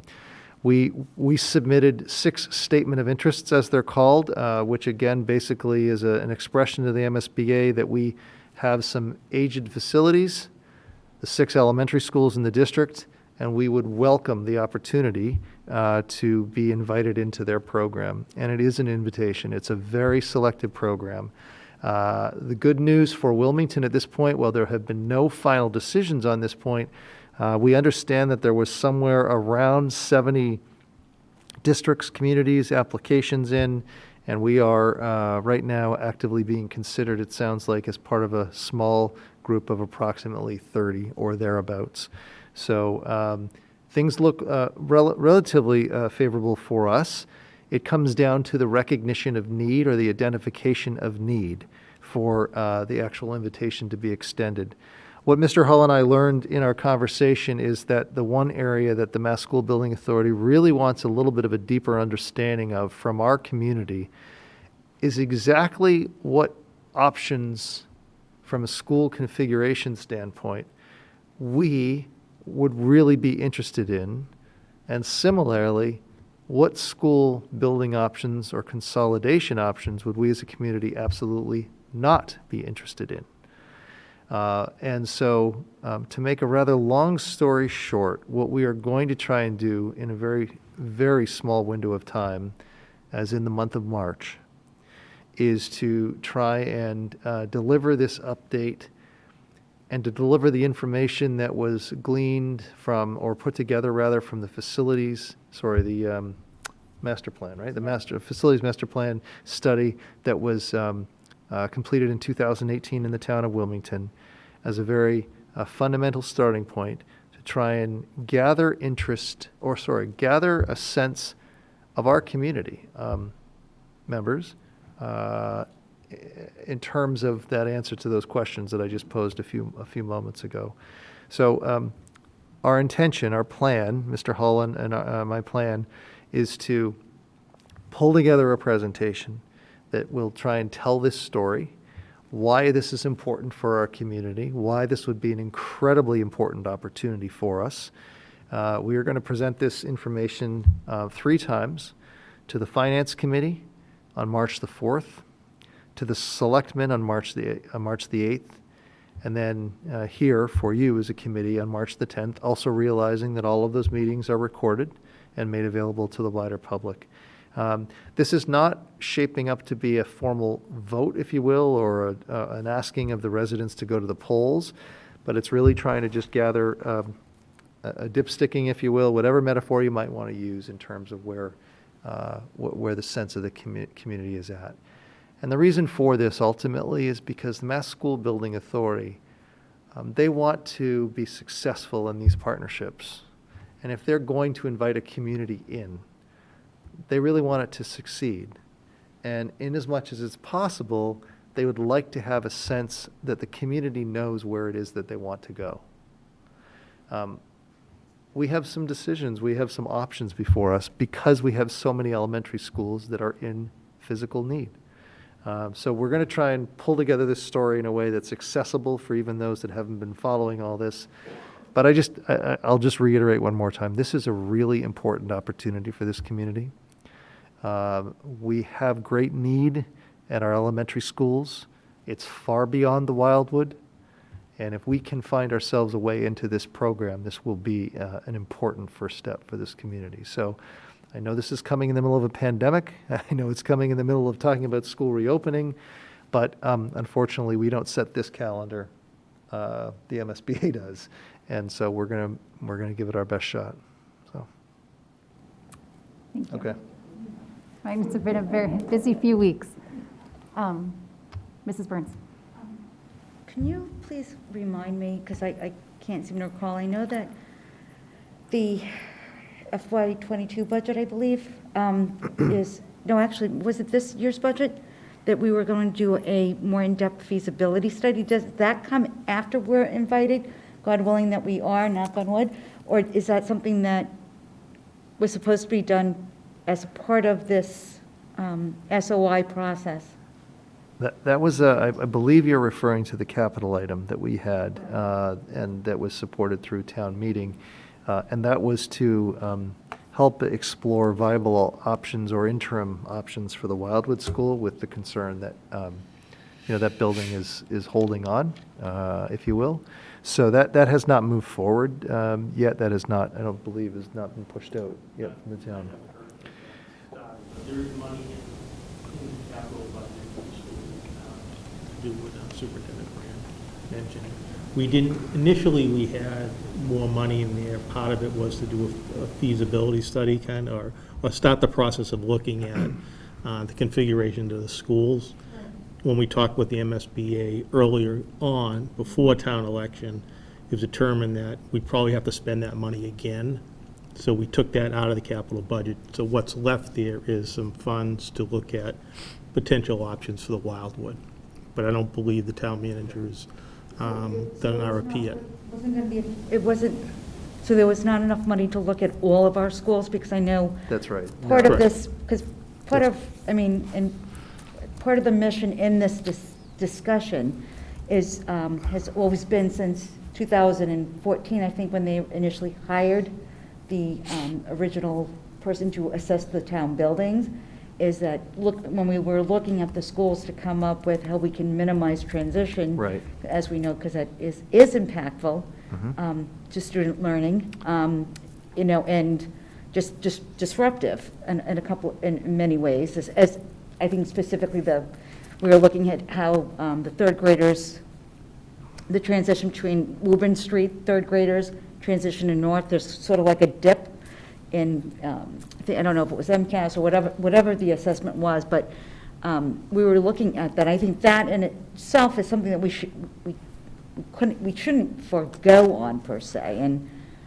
so how, maybe I'll save it for another time as we move forward in that process, but. Well, I think I can just answer, just to Mr. Please. Ruggiero's point, what we learned from the conversation with the MSBA is that if we were invited in, we would have to go to that step anyway, the Okay. feasibility study and the exploration more broadly that you're speaking of. And so what was determined is we might as well wait with the hope, fingers crossed, that we are invited in, and then that will come with our, as part of our next phases of that work.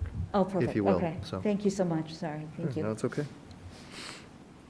Mr. Ragsdale? The joint memo indicates that they want to more clearly understand the options that the community does not want to evaluate. So it's fair to say that this particular aspect of the process is more of a winnowing down, just trying to, a little process of elimination. Can we at least, we don't know what we want, we don't need to know what we want. That's right. But what can we decide that we're definitely not interested in? Exactly. So at least we narrow Yes. the potential Yes, options. that that's will be exactly, yes, yeah. And it's a little bit of a different, you have to adjust your mind to that, what is it that we don't want? But I think it's important just to point out, and the presentation will try and do so, that MSBA, for a district like ours, in this particular case, that's not true for every district. We have quite a few buildings, we have quite a few building needs. The idea of consolidation, which emerged through the master plan, seemed to have appeal for some constituent group in this community. That's why it was there. But there's lots of possibilities for building consolidation. The master plan identified some, but they just want to know a little bit more, to Mr. Ragsdale, to your point. And part of that process is also MSBA's budgeting. They want to have a sense of how much each invitation might be from a cost standpoint, so they can reasonably invite in. They only have so much money to go around, and they need to make some educated choices. So. Mr. Smaha? Wasn't there was there ever a preferred option that was selected? And I don't know, does anybody know anything about how that came about, right? It was like 5, because there were like 6 options or something like that. If I'm remembering correctly, it was like 5A and 5B or something like that were sort of selected as the preferred options. So I guess a 2-part question is, how was that, does anybody know how that was selected? How was that chosen as a preferred option? What body selected that as the preferred options? And if we're going forward with this and sort of asking the community what they want, are we sort of sticking with those preferred options that were in the facilities master plan? So there were multiple options when we were doing the facility master planning work, and there was the committee. And then the committee, in previous superintendent, Joanne Benton, was involved when she was back. And we had various options, and that was the option that the committee, permanent building committee, and then some members of the school committee and so forth, focused on. And it's kind of a blueprint. It's just a roadmap for us and what came out of that. And we had a lot of conversations with the community members and so forth. And transitions was a big piece, as Ms. Byrnes mentioned. And then the school committee as a body voted in that as the preferred option. It was 2 pre-K to 2 schools and 2 3 to 5 schools. And so you had the various boards that kind of approved it, but now that's a blueprint. And with the process that we're going through now, is that what the community wants, or is it something different? But ultimately, what doesn't the community want? As an example, do we want 1 pre-K to 5 school with 1,500 kids in it? Something I think the MSBA wants us to take those off the table, so that if we get invited in, they don't have to waste any time vetting that. Mrs. Byrnes? So actually, if I'm correct, there were 5 plans brought forth for consideration. Joanne Benton was the one who created Plan 6, which is the one that I think we and the community really supported, with the consolidation of K through 2nd grade. And I'd have to go back through the meetings exactly, but she was and I think that's where granted, it's a blueprint, and we have to revisit it, and I still very much, unless there's something I'm not aware of, very much hold true to that plan. And that was a plan that the school committee at the time in that state supported wholeheartedly, because it did minimize the transition between our, especially our youngest learners. At that state, Wildwood, although we knew Wildwood was ending its lifespan as an educational environment of learning, I don't think we were in the same situation as we are now with regards to the need to find alternative space for students that go there. I still very much like that plan, and I absolutely understand the need to revisit that once again, since it's 5 years out now, since it was initially brought forth. But I would hope that in that process, that we might not lose the spirit of what that plan embodied as we speak to transitions. We may have to revise our plans because of necessity and need right now in having a school building, but I just think financially and maintenance. I think one of the issues was that plan was not actually assuming a new building. I'm sorry? Was not assuming a new building. It was actually. No, it was closing well with about well, and then renovating. Renovating. The north and the Right. west to accommodate 3 grades. Yes. 3 to 5 Right. instead of 4 or 5. Well, So it wasn't brand new, it was sort of modular, like what they would do with those existing spaces. Well, they were going to create a pre-K through second grade, brand new.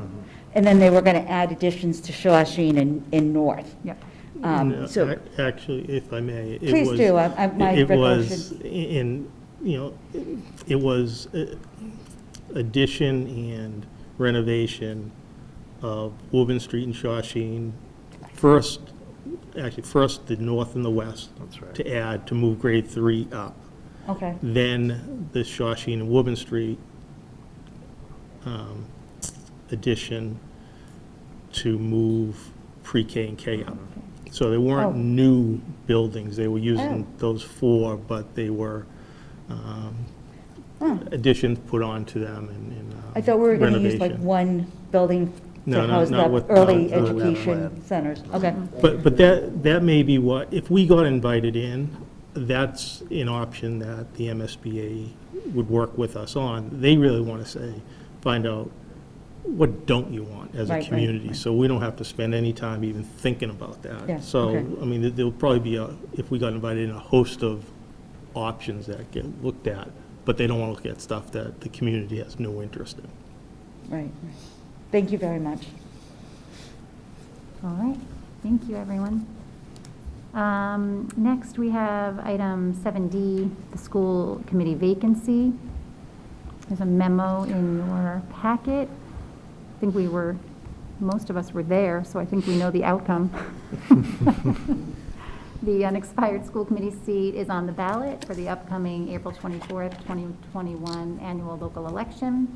And the select board also took no action to filling the school committee seat temporarily with an appointment. So that is that update. Any questions or comments? Mr. Smaha? With this outcome. I think this is the outcome that makes the most sense. I think, and thank you to the Board of Selectmen for making this decision, for letting us have some say in it. I thought that was very gracious of them, and I think this is the right move. I think fulfilling, having it temporarily filled between now and April would be a little crazy, getting somebody up to speed, especially considering everything that's happening right now. So, I think it's the right decision, right move. Thank you. Any other questions or comments? All right. Item 8, we have other reports. Any subcommittee reports? Just real quick, there's a CPAC meeting tomorrow night at 6:30. If families haven't seen the links yet, they will be emailed out tomorrow. So, Awesome, thank you. Any others? Mr. Smaha? Met earlier this evening, and in that time, we took a look. I went to 2 different trainings. I went to the National School Board Association's Equity Symposium. I went to, it was a Zoom thing, but it was a 4-hour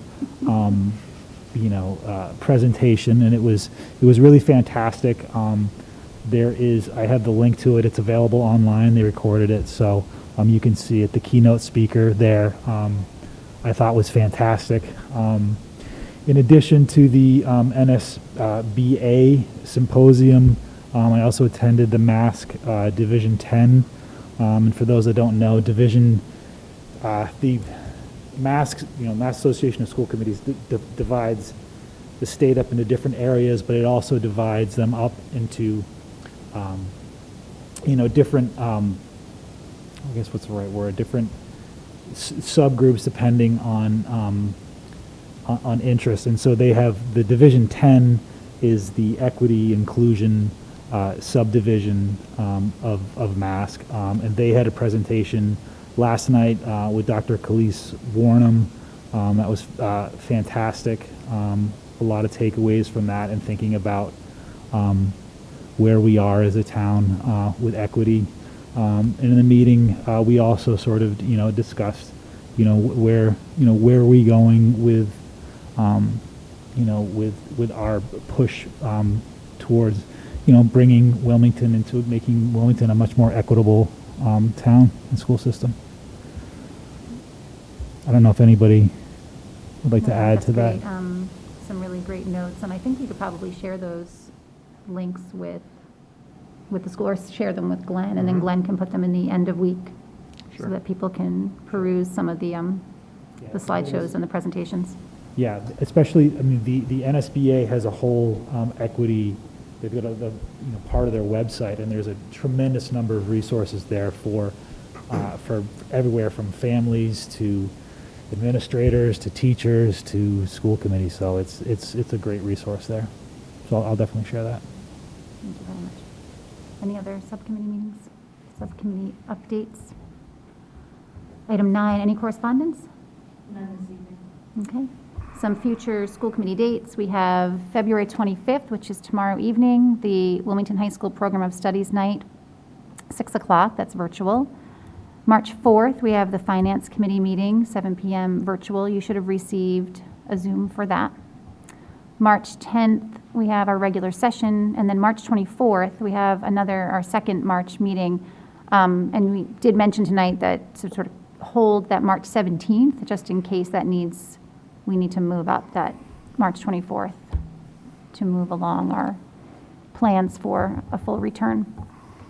And if there's nothing further, I just need a motion for adjournment. Mr. Fennelly, seconded by Mr. Smaha. All in favor?